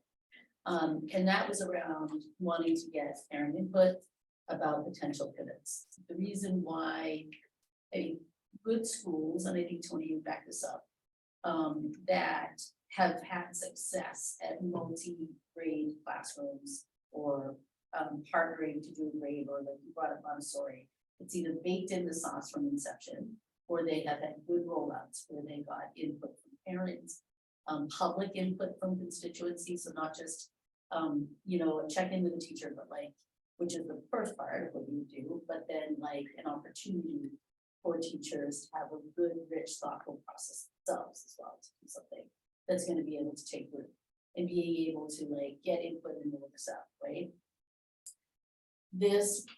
None of this has allowed that to happen, and next year is in 12 days. It's in 12 days, and so I also don't have a crystal ball, but I can imagine that there would probably be a lot of similar things to say with our current, with the rising fourth and the rising fifth, as there was in this with the rising fifth and sixth. And some of that would also be similar things that we have being tackled tonight at almost quarter back. So I guess I feel like we should stay on track to get through all of the areas. Yeah, I understand that this could be a potential. No, but Fix, the way but I like- see it is like, this is, if we decide that we, so I'm sorry if you thought that I was like totally driving this away, but to me, this is actually something that we didn't fully deep dive into, and the bottom line is my concern is like, if we decide that it's too expensive to send the incoming fifth and sixth, then like, what does that look like for our incoming Right. fourth and fifth? I hear you. Okay, I that's just where I wanted a was chance to trying to- talk about that. Yes. We also had talked about some things that I heard over the last arc of weeks at along with all of you. We've sat here and heard parents deeply concerned about how what was going to be the effect of having such a small class size. And I don't know that that is immediately remedied by putting 7 fifth Yeah. graders and 1 5th grade girl in a class of 4th Agreed. graders. Right, like that's not, I'm resistant to any knee-jerk reaction. There are no quick fixes, there's no shortcuts here, right? No. And I'm not saying, and you said, I'm not, I don't think you are suggesting, we are in it trying to do this, this is what it's going to be. Absolutely. And I think like, we have heard people say that we have had 2 parents of girls. Talk about worry about their girls, Yes. right? We have had parents whose kids, we have had people talk about, and I feel the same, I feel so lucky to be a parent here, I feel so lucky to be in this community. I would not have contributed the amount of time and effort into school committee on top of a busy school superintendent's job to do this, if I wasn't invested in all of the great things that folks have talked about here and other times in the magic of this. And as a school leader, as a school system leader who has to deal with the complicatedness of how bullying comes up, right? And as a mother of a child that was bullied in elementary school, you know, and even middle school, I know how painful that can be, right? And so I think like as people are feeling, you know, or trying to figure out how to best care for their kids in fifth and sixth grade, we need to kind of look at that. It felt like in the sort of money scenario that there was some traction around potentially sixth grade going, right? And so I think that's a decision that we need to make, right? Exactly, I think we should Or start not. there. Okay, that feels like one thing we could get done right now. And then we could kind of see what happens. The only last thing I'll say, and I was trying to be quiet as much as I could, we all know that I struggle there, is that I do think 10 and 11 are different. And I will admit that I was a big proponent of sending fifth and sixth grade. Over 10 years old, 10 years old, sorry, 10 years old and 11 years old are different developmentally. As an educator, I've seen a lot of differences, but I'm not a middle school educator.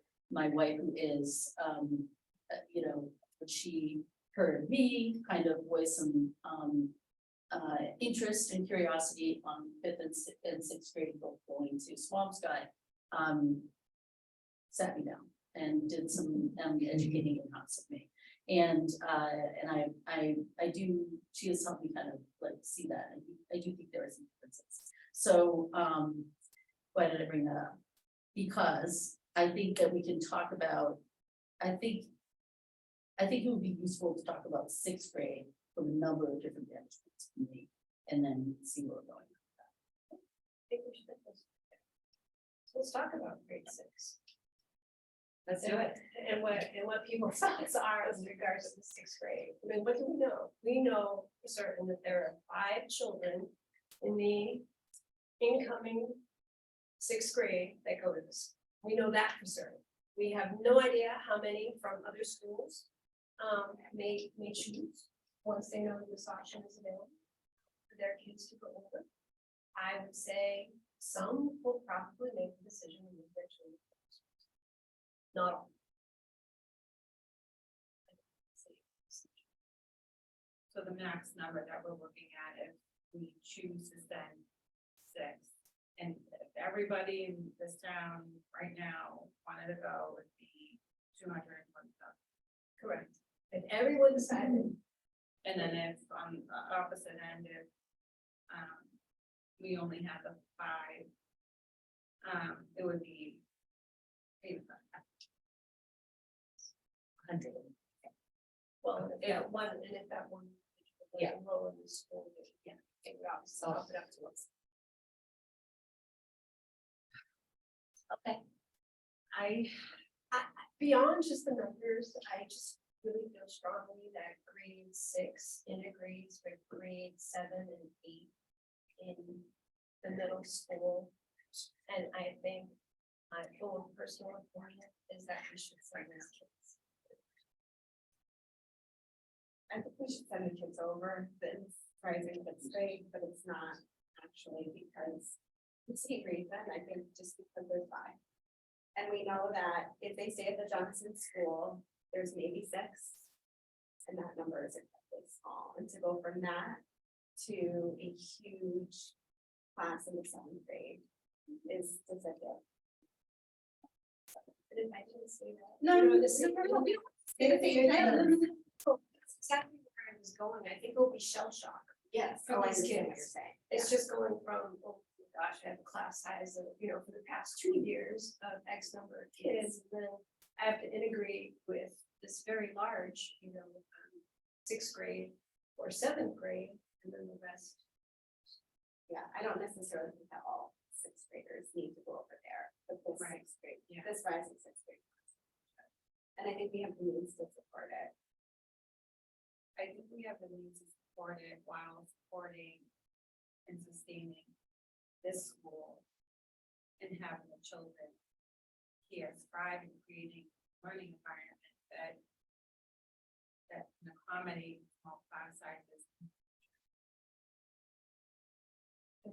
Absolutely. You know, we really need to come up, and we've said this all along, long-term strategic plan, right, but which is not there yet.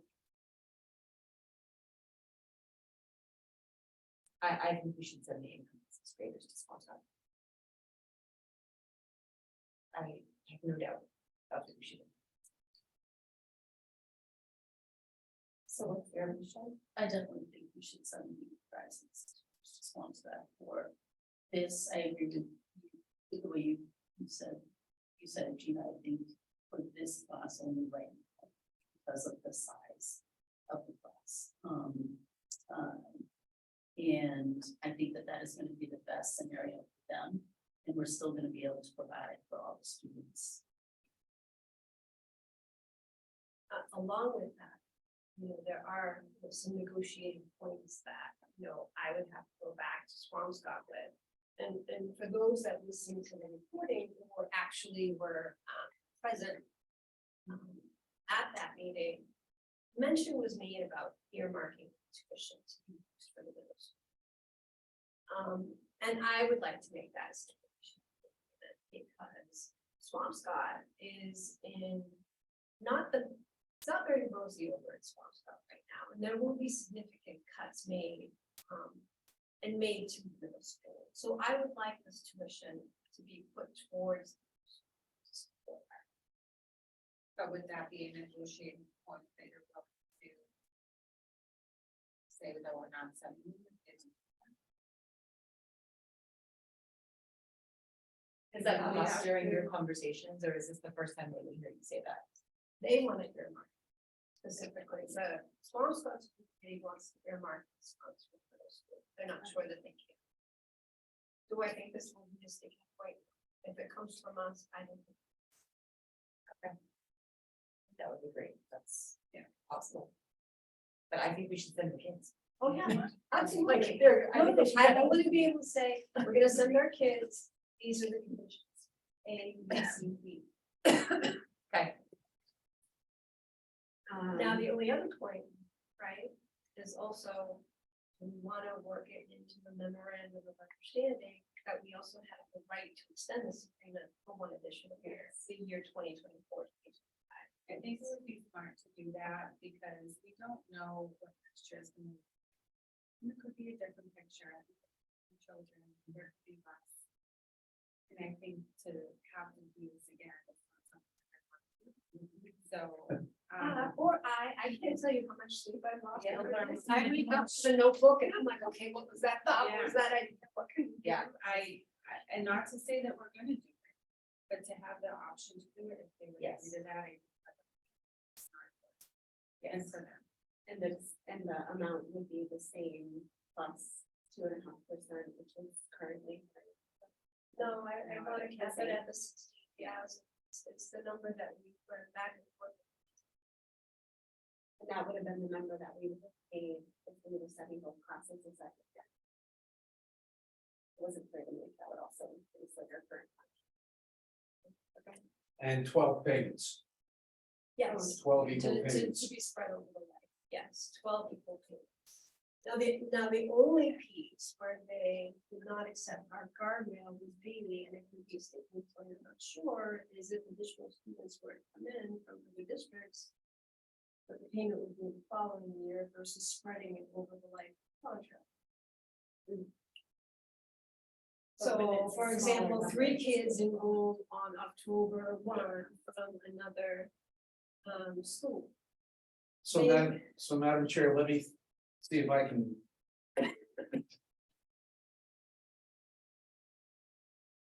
Craft the motion.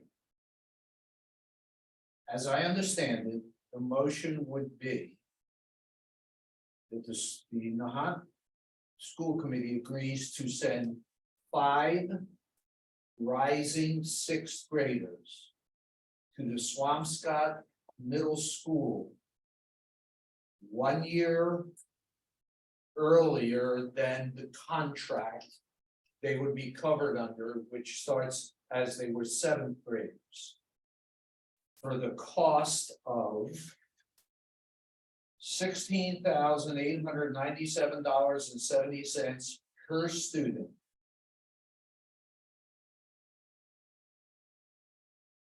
Spread over the life. Spread out throughout, equal payments spread for the duration of the current contract between Nahant and Swampscott. Period. And any new students who arrive that need to be educated in, who are Nahant residents above the original 5 would be calculated on October 1st, 2023, upon which the number would be frozen. And that payment would be made in fiscal 25. And just for clarity, let's say added to the 3 Nahant payments that will be made in fiscal year 25.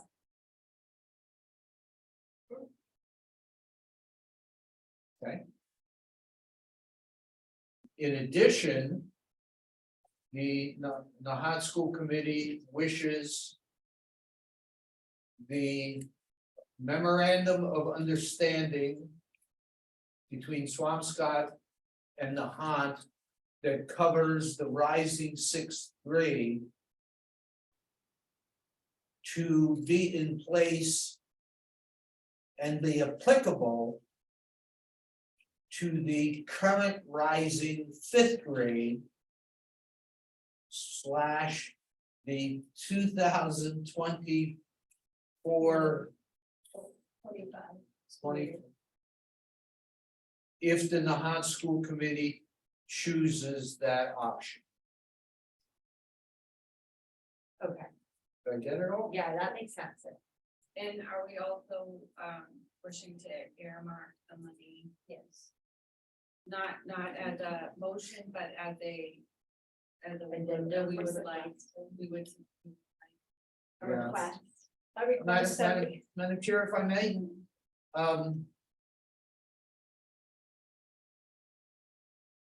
I find that more of a request than part of the motion. If you think about another school committee telling you how to spend your Yeah, I money. understand.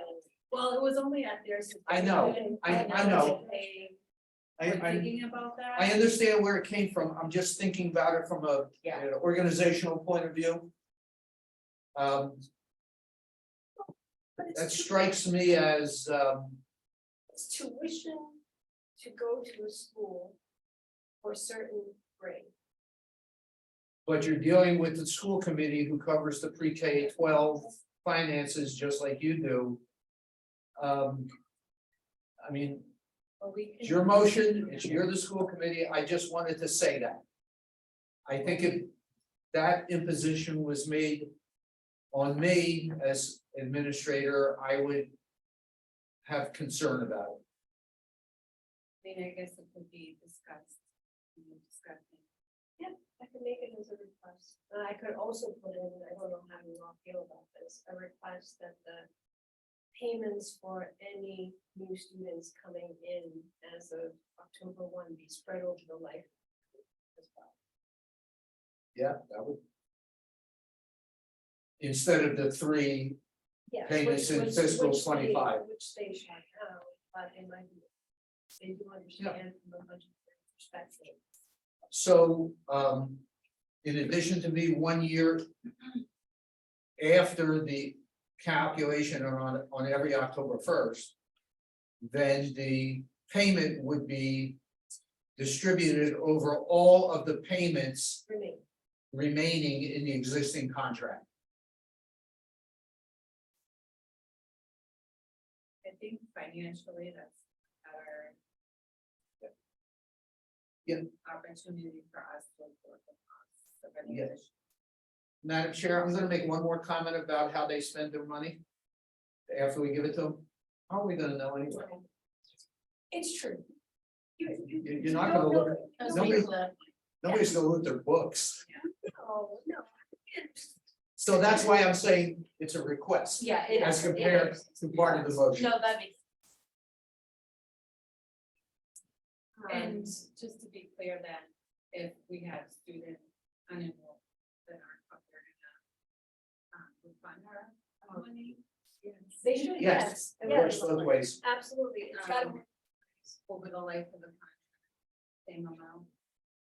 If we agree. No, we're actually saying that in this particular memorandum of understanding, if the 5 students we're paying for, if the number is less than 5, the amount will be amended downward. I just want to be clear. Yeah, no, that's, Does it have to be a- Yeah. it would have to be in the succeeding year, to be fair. I mean, we can't ask for it immediately if they're giving us a year to pay it. That wouldn't be fair. Have to be the same. Yeah, Period, thing like, yeah, in whatever the following year. That's the terms. So, And after the attorneys get this, it's not gonna look anything like we just said. oh, I know, this is gonna go to attorneys, this is just foundation. So is that good for, are we good for 6th grade? As of these, Somebody needs to make the motion, right? Yeah, I make a motion. She's I'm working working on on it. thanks. All right, I'll make a motion. And I edit it just a little bit to make sure it's accurate. I'll make a motion to fund the rising 6th graders, currently 5. To the Swampscott Middle School 1 year before the current contract. For the cost of $16,987.70 per student. Spread over the duration of the current contract. Any new students who are Nahant residents who need to be educated. As of October 1, 2023, would be added to this number. At which point the number would be frozen and the additional payment would be made in fiscal year 2025. Added to the 3 Nahant payments that will be made in 2025. If the number of students is less than 5, the funds would be returned to Nahant the following year. In addition, the Nahant School Committee wishes that the memorandum of understanding between Swampscott and Nahant that covers the rising 6th grade would be in place and applicable for the 2025-2026 school year. If the Nahant School Committee chooses that option. Sorry, thank you. And chooses that option for the following class. And you wrote the first sentence, currently 5, meaning 5 students.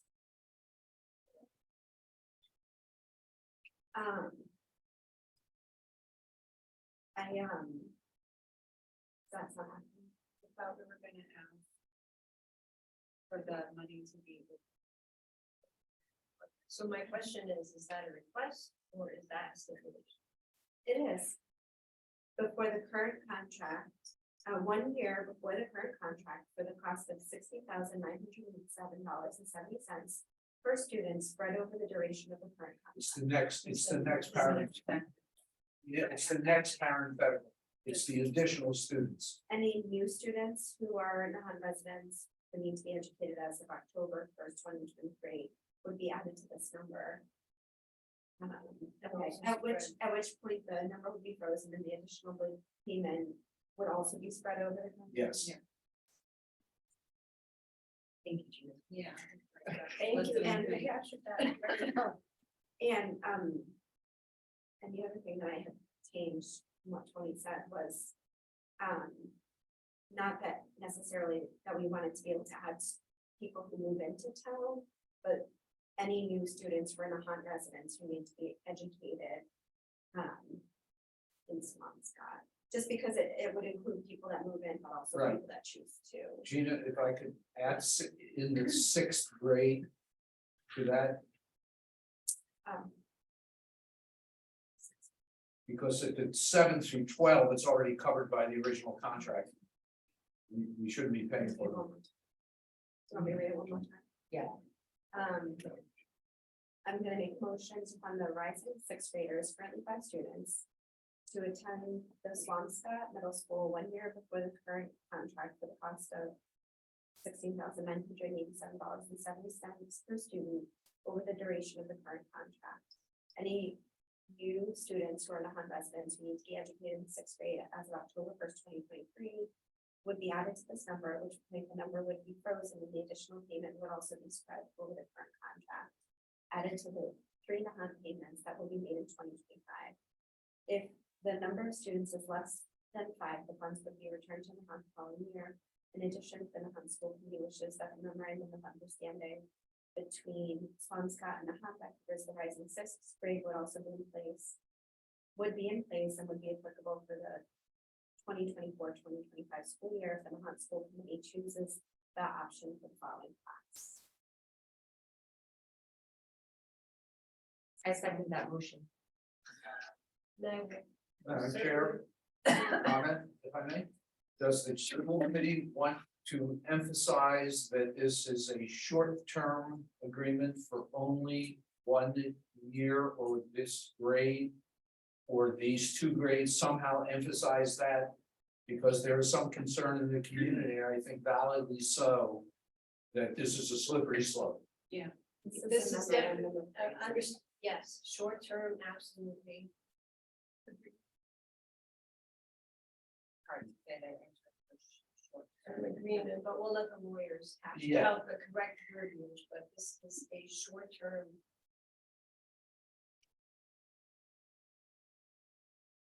So could I have a roll call, please?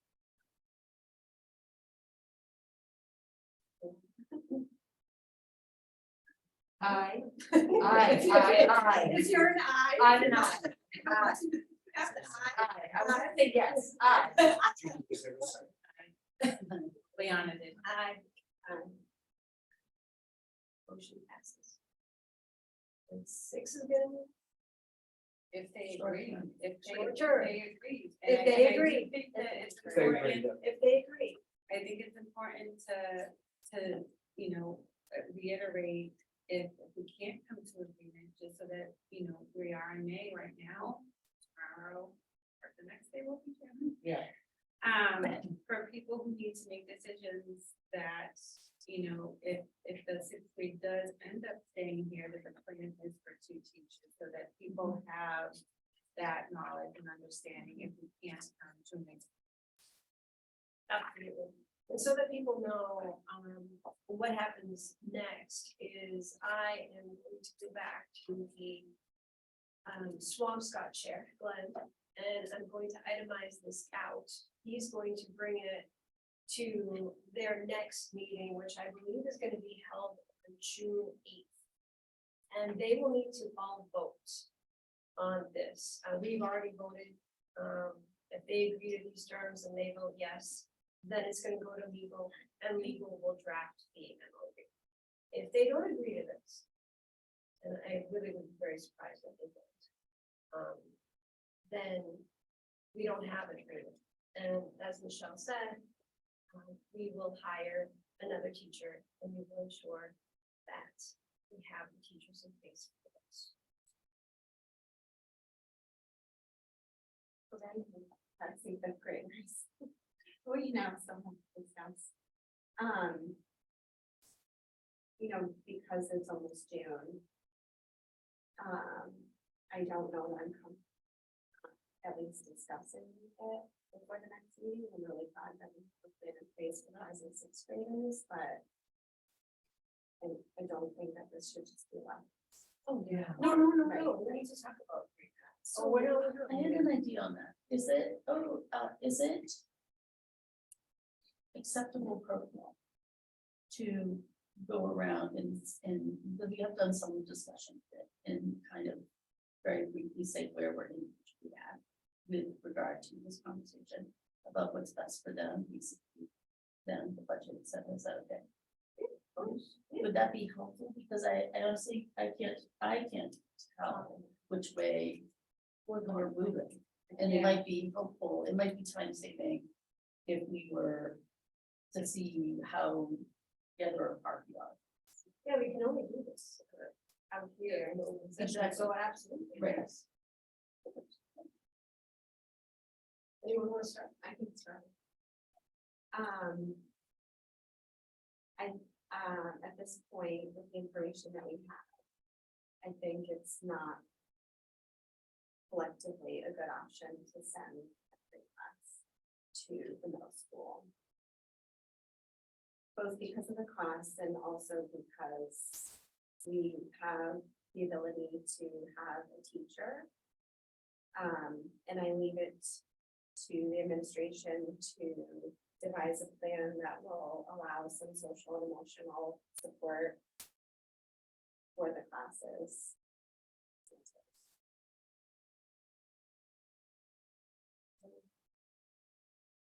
I feel similar. I feel that, you know, part of setting the sixth grade over is just because I don't know that there's enough time to do this blended learning model well.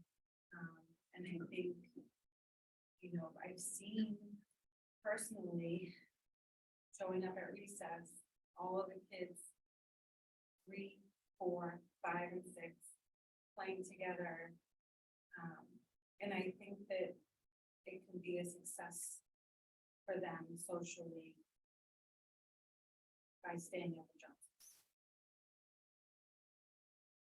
With the administration guidance on some sort of plan to help them grow.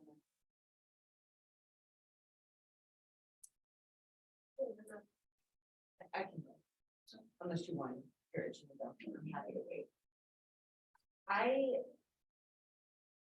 We don't have a crystal ball, we don't know where the numbers are gonna go. I have real concerns about these kids staying here. With the small group that it is, and the one girl that's in that class. I have concerns for our school if they go. I have concerns for our school if they don't go. I think that I really wish that, like, I'm trying not to make a decision based on the money because I'm really trying to think about these kids first and foremost. And at this point, I feel like if the kids were to stay, it would make me sad to think that like temporarily the school would only go to 4. I'm being honest about that. And I know this is a short-term answer. However, I feel like thinking about the school and the 5th grade being 7 kids. I don't know that it's best for the school for the 7 kids to stay. I really don't. My gut feeling is that it would be more fair to them to have them go. And honestly, I'm not like 90% they should go and 10% they should stay. I'm like 55 and 45. Yeah. I really am. Like if it was, it's just such a tough call. And I think that the money is a little bit of a piece of it for me, but I just am thinking about these kids. And I feel like, yes, maturity wise, developmentally wise, like it is a difference between 5th and 6th. But I almost feel like it would be unfair to keep them here and send the incoming 6th graders. That's really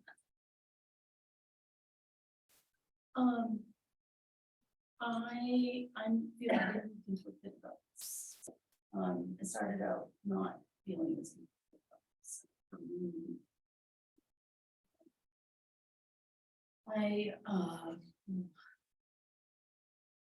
The challenge for me, if the dollars were different than what we talked about earlier. I wasn't, and so let me say what's behind the dollars is our ability to provide our our pre-K part, right?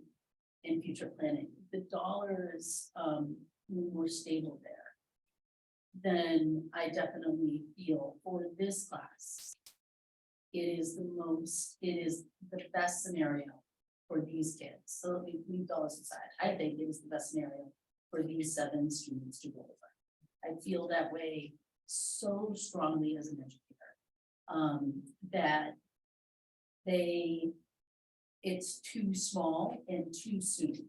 So if this were September and we knew it was set, it's gonna be 12 months, of planning, I would feel differently. And so that would affect it, but given that it's 12 days away, right?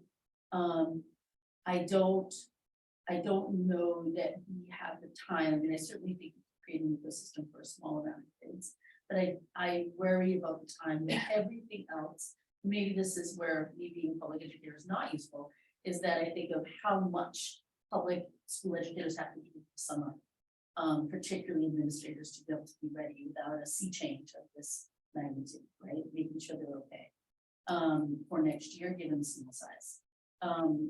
So if those things were different, more planning time, you know, obviously, you know, larger numbers, and possibly even not having that one young woman, right?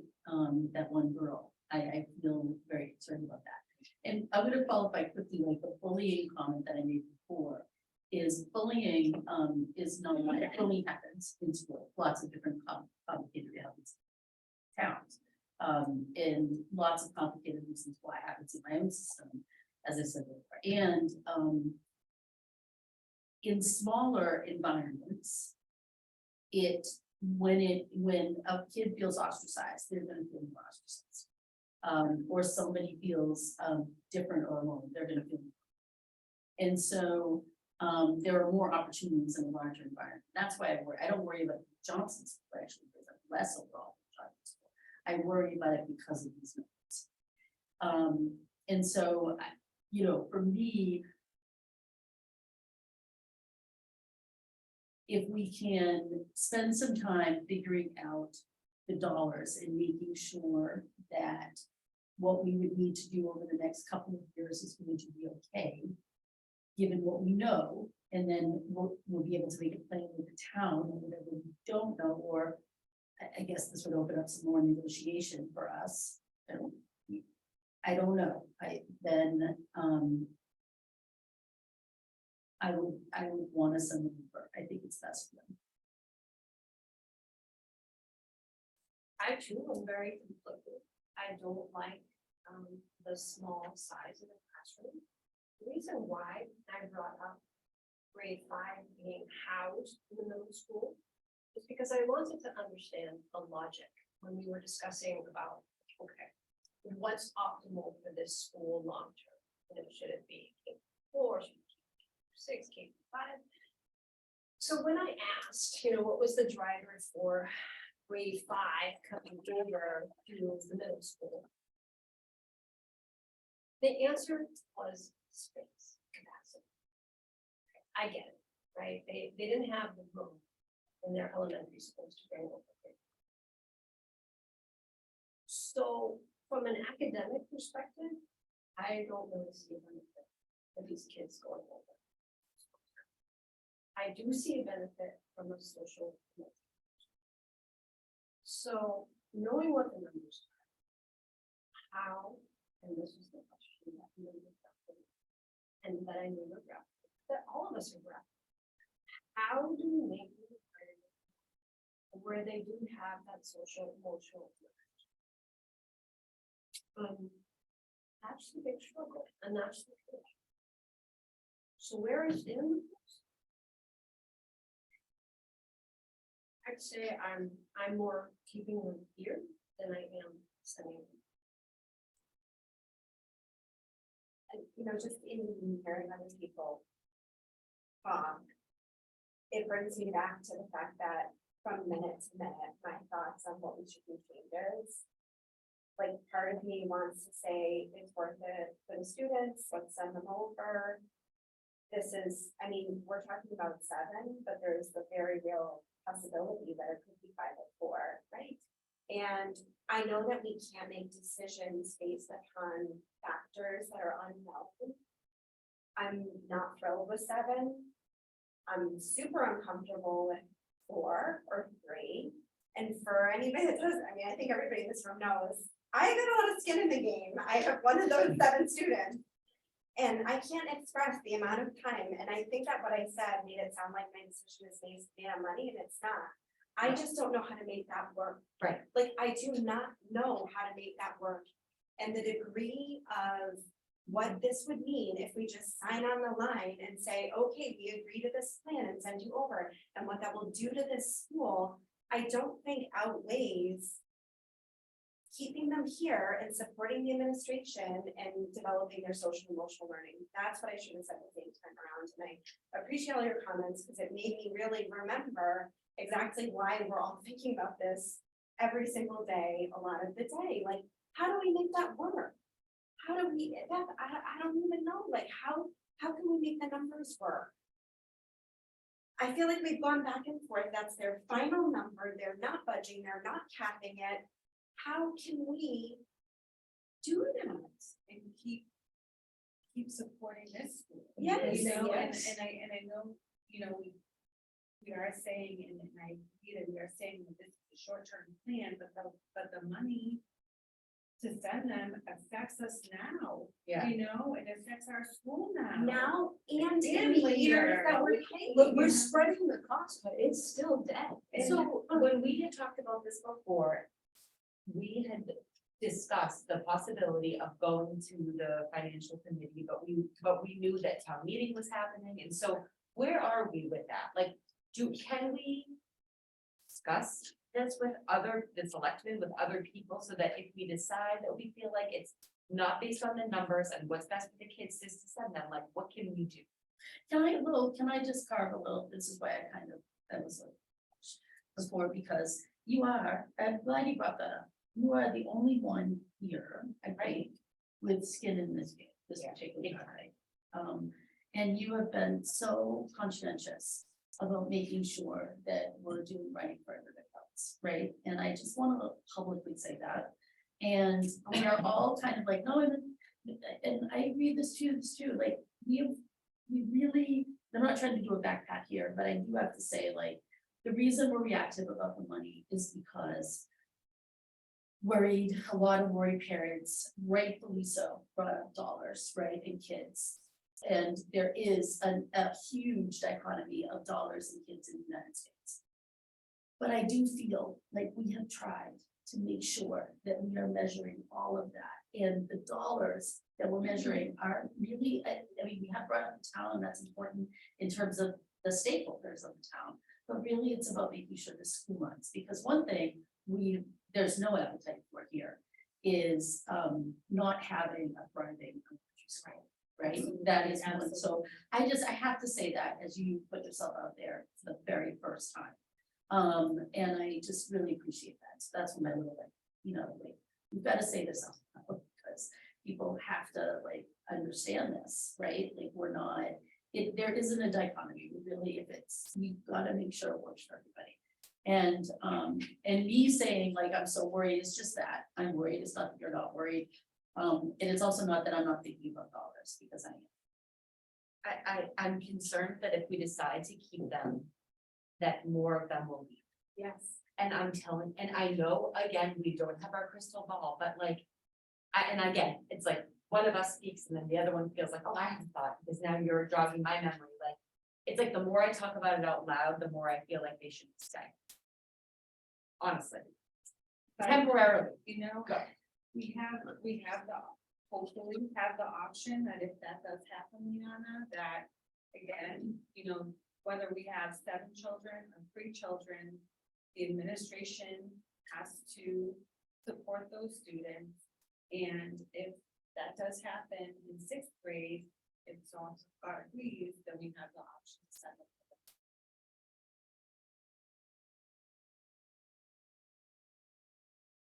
Yeah, I mean, I recognize, I've dreaded this meeting because I recognize that there's not a right answer. There's not a good answer. No.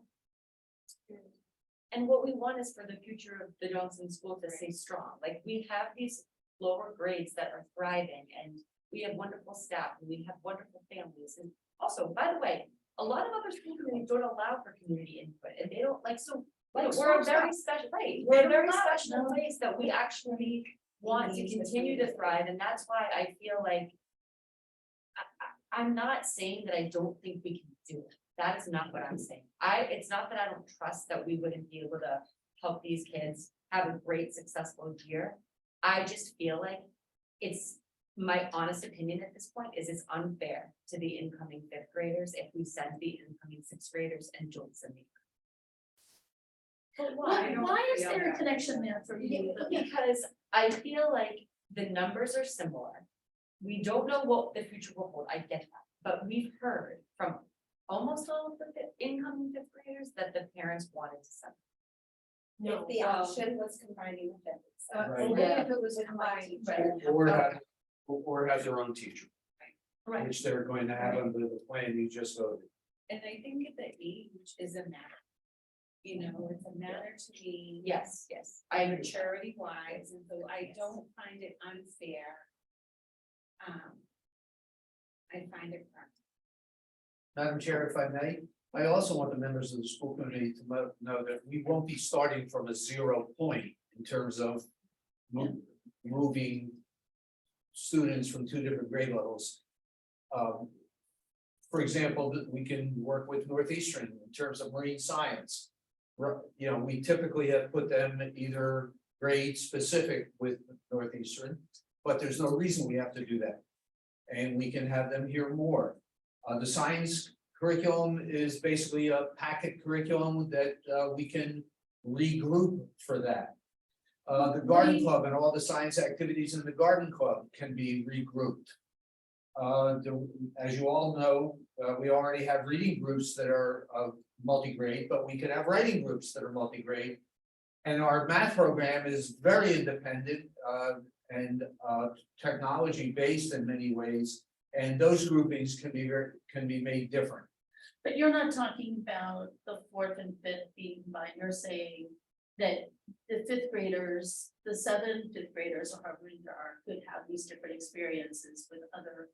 You could do science like across 3rd to 5th, or are you like? Yeah, I'm not the principal and I would make that decision, nor am I a teacher, and I would make that decision, but I'm saying we already have ample opportunities to take that small group and mix it somehow so that the group is more representative by gender, by academic strength, by support required. And we do that, not just with special education, but we do that with in a variety of ways, and that would be a focus that we could accomplish. To help also feel that the incoming 4th graders could be fully supported as well. Like, I'm not gonna lie, I have skin in that game. So like, I'm concerned about that. I'm concerned, and that is not the reason why I feel how I feel. But I am thinking about the fact that that class is bigger. And I wouldn't want it to feel like they're not fully supported either. Because of this change that we haven't even really. That's, I mean, if we do nothing, we actually don't. need to vote on But are we talking about that right now? it. I mean, I brought up the But it's an possibility of. option. I just wanted to say that because I think Like you said, this is fully up to the school staff and administration to determine how much togetherness is appropriate for the age levels. I'm not trying to tell you, I just wanted to get your sense of the appetite for fully blended, some blended, because I think some togetherness. and now I'm gonna really throw a curveball at you. The voice that hasn't, the voice at this table that has been missing is the students. Right, exactly, I was thinking about We that. need to have the students involved. I'm not saying I know what they want, but they may want something very different than Yes. we think they want. Yes. It's so funny that you said that, because literally tonight, this is me probably oversharing. I said to Brady, because I've asked him, not because, I just think that getting a student perspective, and I've been very careful in saying to him, like, this isn't your decision to make, but I wanted to hear his thoughts on it. And I said, what would you think if we, had the 5th and the 6th grader, like your class and the class of 10 years together? And he reflected on the, difficulties that there were a couple of years ago when they had specials together, maybe it was hard for a few months. And I said, well, what about the class behind you if you did some stuff together? He said, I think that would really work. But I think, and I'm not saying that that's the reason to make that decision, but I think it's a really good point to make, that they have a sense of their That's right. community. And what times are good to spend together and what times are better to have smaller groups that are more grade specific, you know what I mean? Yeah, And you it's say almost that- like a community development process. Which is why I can't sit here, or Kevin can't sit here and tell you what we're gonna do, because we want the teachers to have a very strong voice. And we want the students to participate in that. But that's why I was adamant before, it's doable.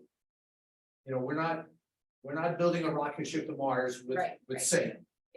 But it's interesting that you should bring up like a student's perspective, because I asked my son, who went to the Cape, and we had a long drive up, and I said, do you think, and for those that don't know, I have a sixth grader.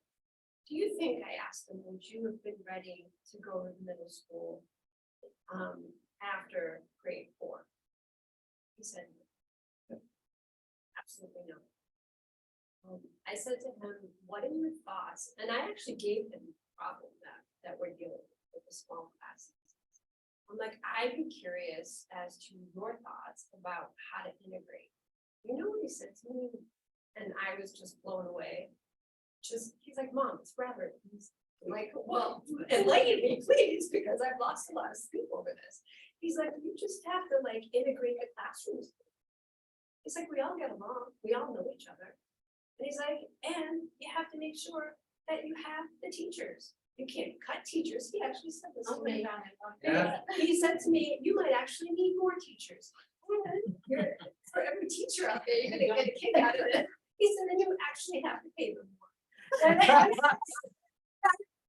And I was blown away. I'm like, wow.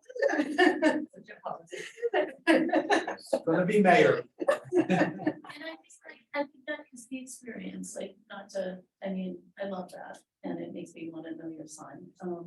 I think that's the experience of some of our kids. And other of our kids are not having this. My son, when I asked him.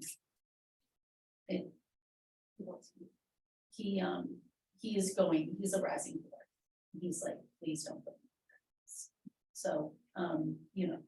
And now my first grader was like, I'll go to sixth grade, you know, so, you know, that's really amazing.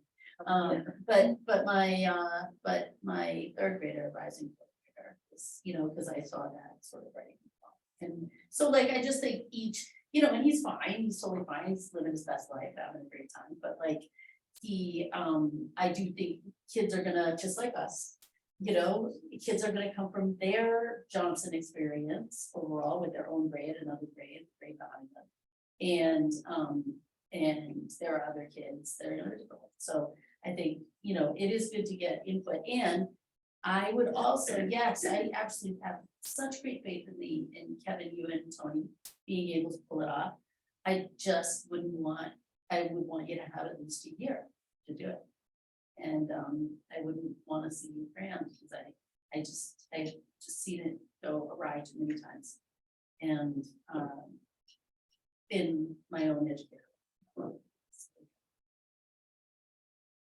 The only other thing that I was thinking of just today is that the class that's moving into the 4th grade is moving into the grade where charter becomes an option. And that is another, like, we're talking about numbers, and we don't know that number. Yes, that number could stay exactly as it is and not a single student leaves. That hasn't happened in how many years? Well, I don't think their class, our 6th graders class can. That went to charter. I think we lost 1 to private wall this year. Last year. For this year. Oh. And then. This week. John. Yeah. Yeah, one of them went over to St. Mary's. Right? Yep. And I can't think of another student left. And is Yeah, it, it'd be amazing. I mean, Yeah, I haven't been here long enough, but like, isn't it a intermittent tiny handful to go to the charter? And tiny is important in a small thing, but it's never a big swing, is it? It's a couple each grade. Yeah, generally. But it's never Generally. like, 6. It's like. Well, I right, think less like than it's- five, so- less than five. I know, I don't either. So one in this current third grade, that's gonna be a fourth grade, is gonna go to the charter next year. I know that, One. yeah, as far as I'm aware. But we have to make this decision, right? Based on what, yeah, on the information we have, no, I totally agree with that. Yes. Well, just in the little straw, whatever you call that straw. I don't. Whatever. We were, it was like 3 to 2. I mean, I think, listen, I care a lot about the school as a community, and I think it's not that I'm concerned about. I do think it's late in the year to figure this out. I do respect the fact that the teachers have a lot of work to do in general, never mind that this is a new system to look at. The money's not something to ignore, but I'm just really struggling with how it's gonna be for them if they stay. I really am. I'm not saying that I don't think it can work, but that's my concern. It's late. What is the size? Are we talking the same numbers that for the incoming? So our grade 5 right now It's only 6. is only 6, so we're talking about the same number. Yeah. I'd be curious. If to know nobody If nobody moves, what the experience of those children? It's not difficult. You know, it's not rosy at 8, not great, I wish it was a lot more. Honestly, going into the conversation with Swampscott, I was like, maybe they'll want to send us a few. We'll send you some. Not a You'll bad send us idea. some. I know, there was definitely no appetite for that at that table, and I read the room and didn't even bring it Don't up. cross that causeway. Did not. I know. There are no numbers of people. They're building a monster on the news. Who's the ones? Yeah.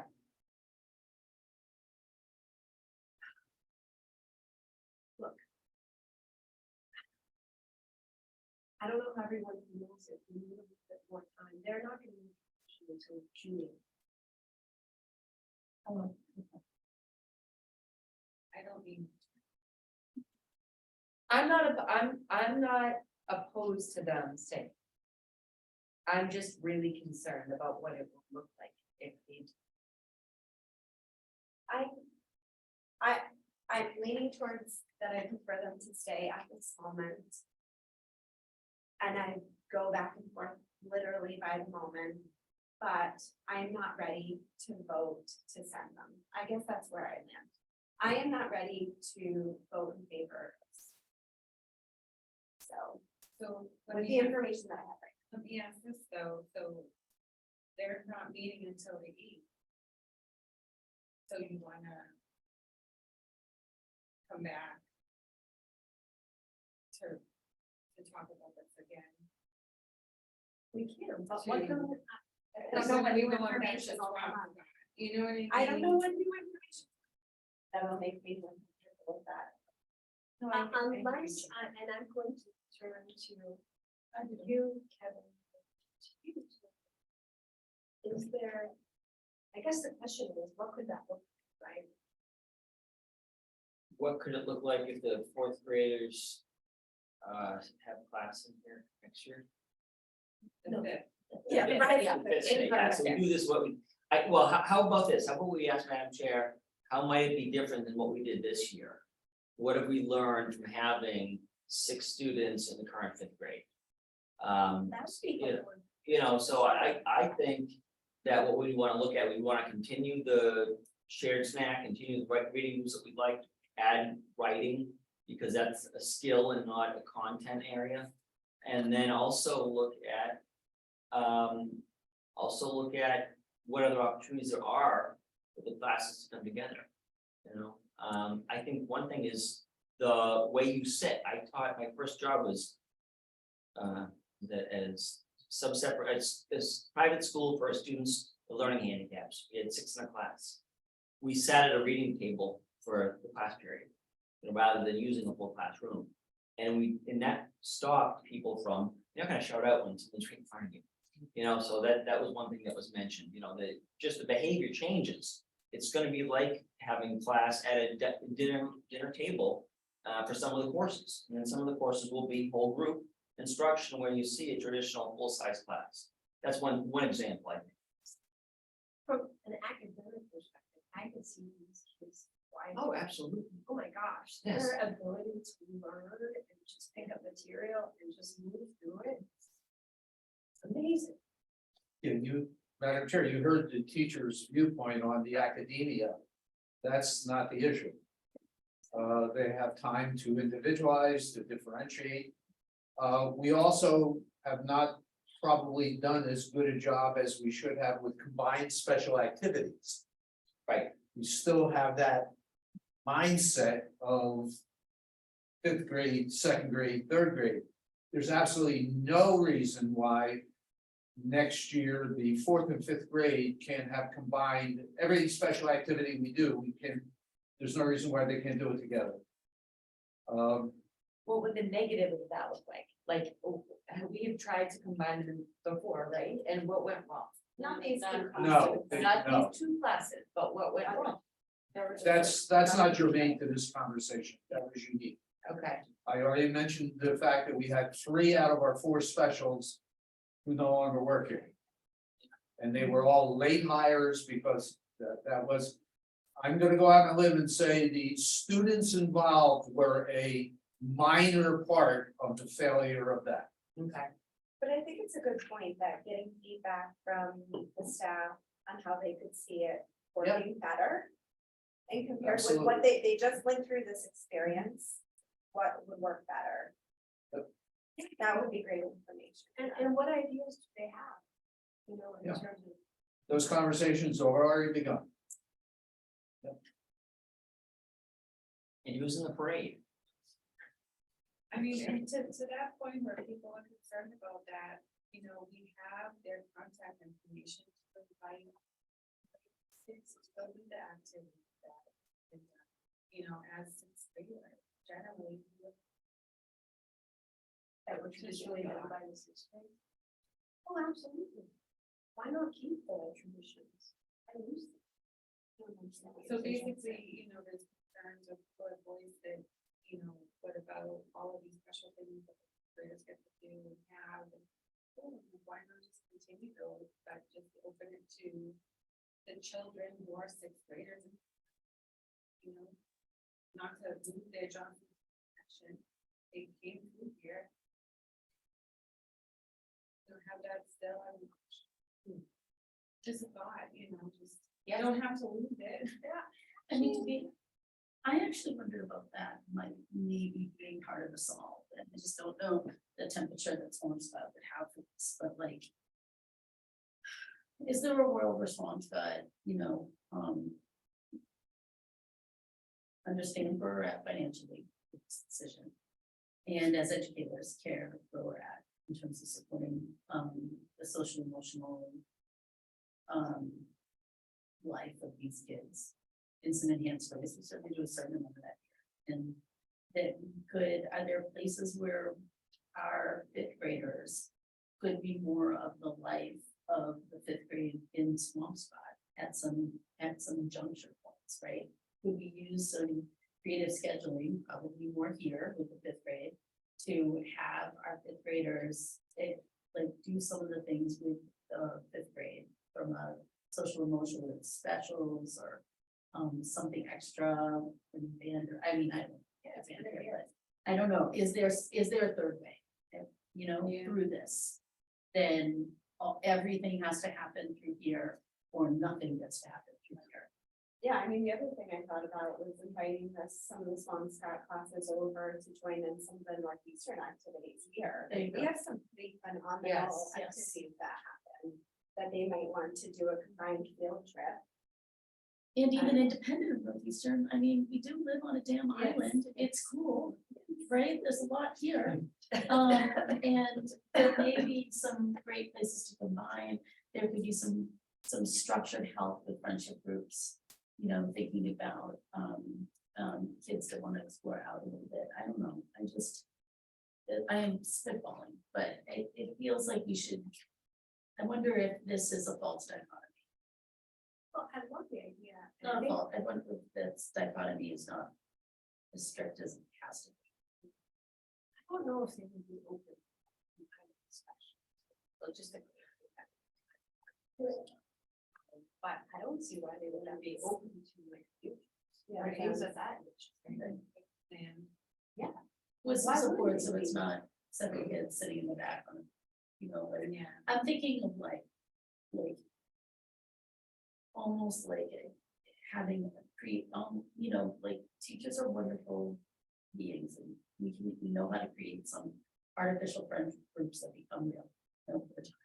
And I just wonder if there's, I mean, they're one town over, it takes 2.5 minutes to get there. I think they're not to the middle school, but to the town. And it just. And we have a There's gotta pet be a therapy way. dog. Who wouldn't wanna come see a pet therapy dog?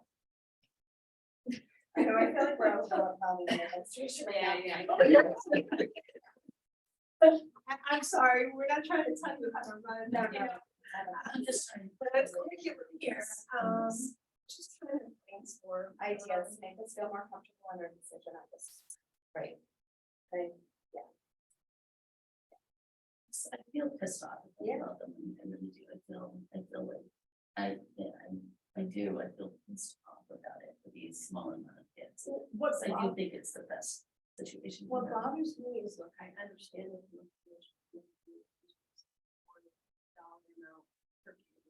But what upsets me is they know that they're getting a steal out of the existing. review. and we don't take it for student, Okay. and it's party drinks. Spending hundreds of thousands of dollars getting a steal, and it did really piss me off that they wouldn't accept the garden. For anyone out there who's that might be listening, yes, I was upset by that. It just puts us in a really precarious situation that's financially irresponsible. Yeah. I agree, and I was thinking. I'm just thinking of the options that we had, and I went, like I said, up and down the road over and over again, and I think that doing this, 7th to 6th grade is the answer with all that stuff regarding the 5th grade, the income to support that socially. I thought that we had talked about like doing it as like separate. But I thought we kind of discussed the fact that if you felt like the 6th graders could go with the numbers, then we felt like 5th graders should go. Because of the numbers, not financial. The group. Yeah. that no, it it's- is. And then the financial things came. And so because that's what we had been saying. Yes. Is what we do for the incoming 6th is what we do for the incoming 5th. And so now we're clouded by this frustration of negotiations. I feel like. I don't think I'm clouded, I think I'm realistic about what we can do to support both the children in the school and for I you know, I hear what you're saying, I just can't see. Because that's what we discussed. I'm fully in terms of, I want to give the incoming 5th grade the same opportunity that we're giving the incoming 6th grade by giving them the option of going over to school stop 1 year early if the numbers are as low. The enrollment numbers, yeah. Yes, absolutely. I feel that we need to be, you know, we're sending, you know, this incoming 6th grade, well, then we need to do the same for, you know, the next incoming 6th grade. I don't really feel that. I think we need to address the issue of social, emotional opportunities. It's, we know academically, they're better off. I agree with that.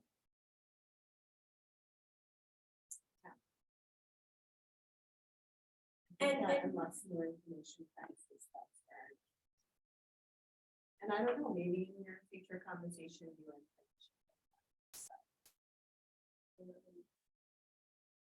I kind of, I mean. I wonder if some of these, is there a world, Tony and Kevin, where some of the worry about I hear worry regardless of where people sit, there's worry about the social emotional and effects of having such a small group. And there are ideas on the table, including Eastern Peas, potentially doing something with Swampscott. I wonder if there's time between now and 2 weeks to explore some of those so that we could get a sense before a final vote. I'd be happy to If there is make a a- list of activities or situations that I could see. I did explore this at one time, having a kite festival with the Swampscott, sixth graders. Our sixth graders, their sixth graders meet on, Nahant Beach for a kite festival. We realized, okay, that sounds good, but it is gonna be 5 or 6 classes of Swampscott students and 1 class of Nahant students. So that's an example of kind of exploring that, and then they size and say, okay, well, our students are just kind of washing into this, group. So, there's a lot to it, but I'd be happy to put together a list. I think it's less a list and more like because that feels like a crossing the line big time. I guess what I'm asking is, I'm looking at just like broad brushstrokes.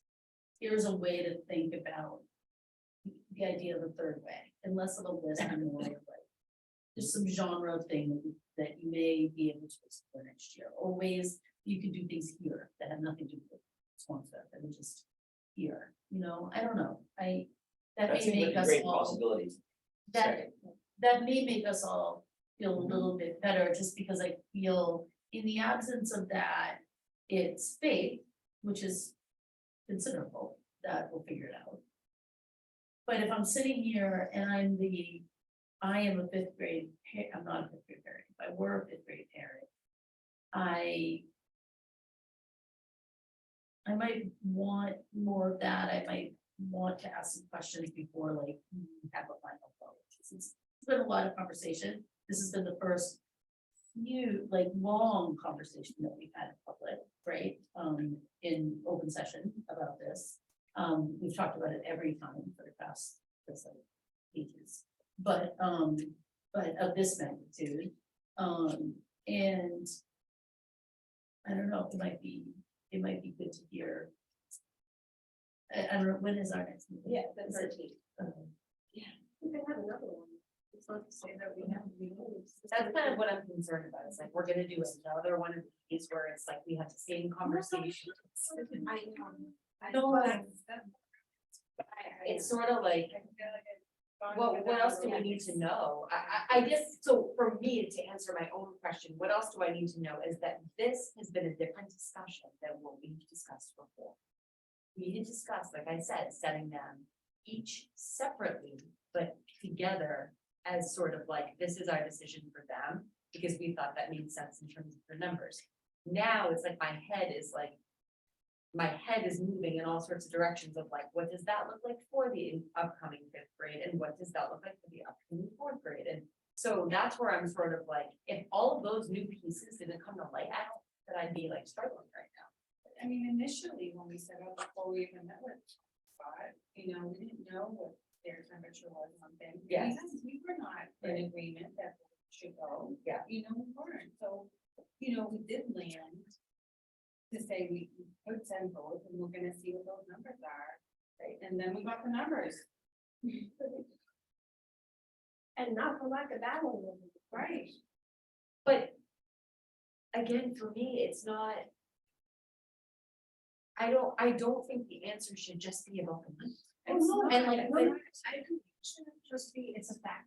It is, because that's sort of what I'm feeling like. I'm feeling like everybody is especially concerned about them. And I'm not saying the money isn't an issue. But all I'm saying is, I don't want that to be the real reason why we. But it is, but It is, that's my point, and that's my, yes, but it's not. It's that the money doesn't come out of nowhere. It's not that we're gonna be having a collection for all the townspeople to pay into this. It's money that would otherwise be sent to support the school. but my question wasn't really answered before. So like, where are we with asking, like, have we reached out to, I know we were concerned about town meeting, and all that, but did I miss something in terms of? From Well, my understanding is once a budget is set, a budget is set. I mean, budget is a budget, it's a tool. Okay. We can't go back and revise Well, budgets. and any funding we have right now, where you. Because I thought that we could, because I think that I asked that question back in March when we were talking about the budget, and I thought that like there was a way, if we needed to figure out if we needed more, that we could do that. So after the first year, subsequent years would be budgeted and what would be voted on if it's not. And with the substantial amount of money that we would have to pay, we would have to, it would make our budget, what we're asking for the town significantly higher. In addition to the 2.5% that it's going up because of our current contract with Swampscott and all of the other cost of living increases, we would have this chunk of money that we'd be negotiating that would then potentially be cut other funding for the school, which ultimately affects the school environment in subsequent classes. And I have concerns about that. And that's my concern, is that this could, next year, if we were to present them with a budget that, you know, we have this, I don't wanna call it debt, but we have an obligation to discuss. They could shoot it down. It could go to town meeting and it could be shot down. They could say, hey, what exactly was happening in Swampscott? Yeah, What's right. happening in Swampscott right now is they're telling the school, you have to cut your budget by X. What's that look like in our response to that? You know, Madam Chair, I think best way for me to think about it is very similar to you mentioned before. If you have fifth graders who are meeting with and taking part in activities with fourth graders, what is the downside for the fourth graders? Right? Yeah, well, yeah. Let's look, and the same thing is true of finances. Yeah. If we take X hundreds of thousands of dollars and put it in 7 or 6 students, there's gonna be an impact for every other student. I mean, it doesn't stand alone. So it's very similar thinking. And I have the current fourth grade parent letter in front of me. And there is a paragraph. If for some reason, after exhausting all avenues, this is not an option, which means sending their students to Swampscott. Our next strong preference would be to keep the classes separate, We're talking about fifth. Yeah. The income. but now the fifth grade parents want a separate classroom, which they now have. So it's not like they aren't having any of their wishes Yeah. fulfilled. It's their second option. I think, Leona, where I sit, because you and I have been pretty, I think you and I have both been the ardent about the, like, thinking of it potentially being the best spot. That's which for me is. It's like in any, we definitely could roll the dice, right? For me, you can only pick one dice. And you either roll the dice on the enormous, the pretty sizable expense increase to add those fifth graders, right, for the couple of years. Or see, after 9 o'clock. Yeah, people die. So you have a certain amount that we're gonna spend over, which eats up some of the dollars, right, that we already would have had for some of the things, right? You can roll those dice, right? And that's okay, but that doesn't take into account that you could have this volatility of kids coming back into the school district to go to the school. It's the double whammy, or you can have that volatility, but get a cheaper price tag for the fifth following the seventh grade. But the double whammy, so when I think many meetings ago, I said, when you know what you're facing, you can find a way. I didn't believe that, I've done that.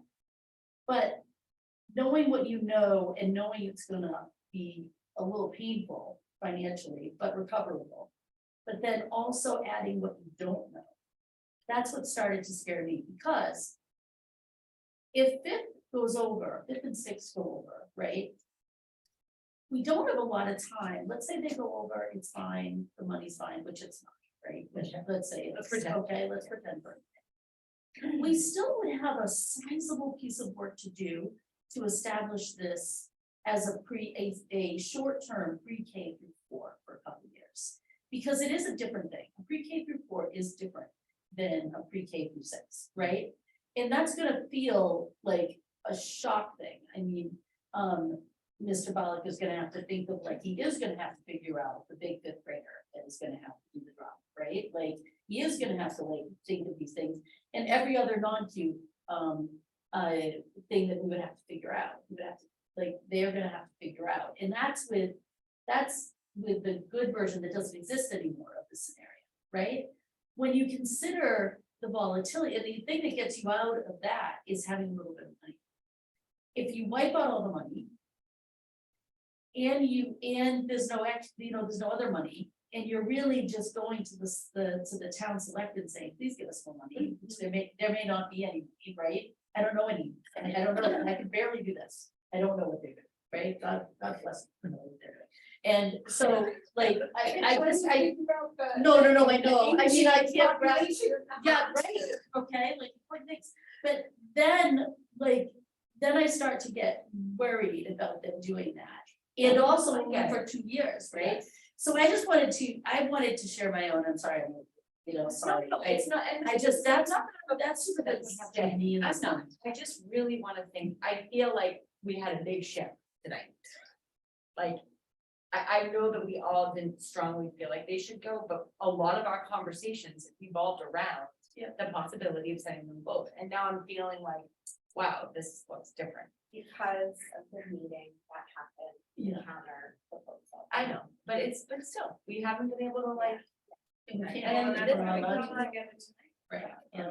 So. And I still think it would absolutely be the best thing for this 5th grade class to go to Swansville, hands down, as an educator, 100%.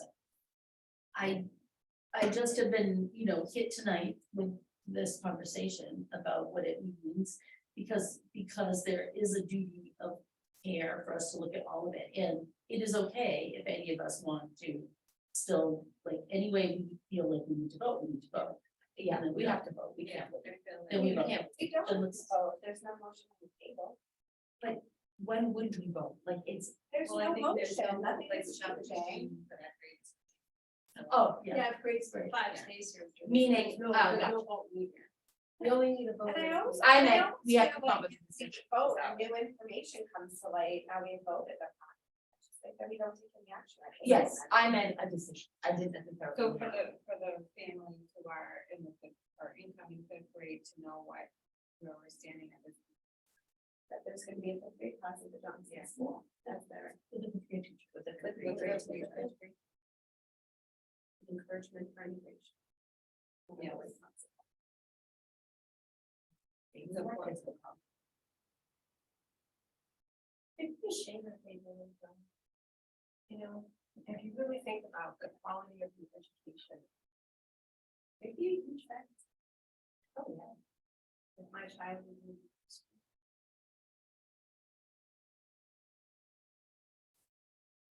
Madam Chair, if I may ask a question, communication with the parents of the 6th grade students to inform them of the school committee's decision. Communication with the 5th grade parents to, Well, in Tell some them. ways, it's pending Swampscott's decision. But Exactly. you can certainly update them, although I think most people tuned in tonight. And since we voted on the 6th grade, like this was a vote, I think that communication can be shared with me as well. That was something. would be most appropriate coming from the chair. So is your action, I'm just trying to clarify what's gonna happen next to make sure everybody's thoroughly informed. I think struggling with communication comes from the demonstration from the school. On what it's. But here's my concern, right, it's like, it's not definitive, it's the Swampscott. Yeah. Right, so. We can share the news, but should we not wait until we get a definitive answer? it's up to the school committee. I can, This is a small school. I'm sure that everybody's gonna know after by now, I'm sure. I think communication is good. And just clarity that it's something That it is there, it is Have there, the and they can, response back. you know, what we discussed, I think it's fair to set. Or even just share them. And not until it's sort of the. Oh, that's true. Yeah, I'm sorry. But that was.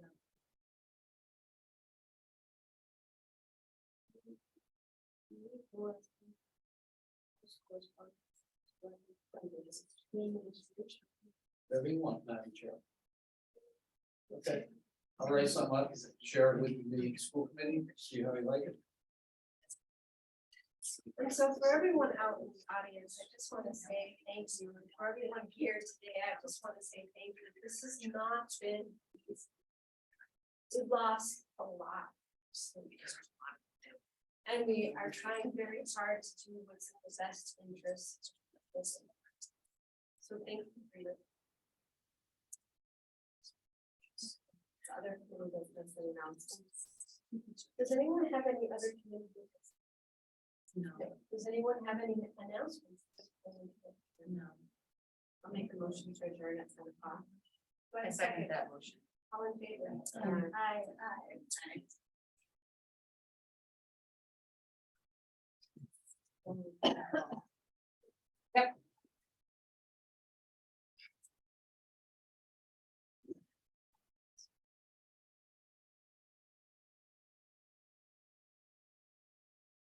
Yeah. I want to thank you guys. I have been great introducing somebody out earlier. I can tell you really good about it. For this, I know it's Thank you. Very. Thank you. That was an epic,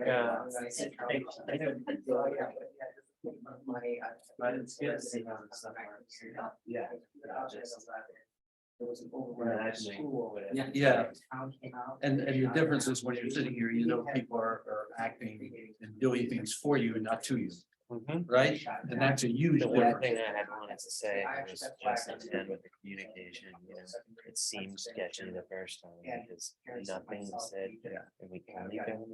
Yep. So it's worth at least mentioning. Did I do okay? No, honestly, it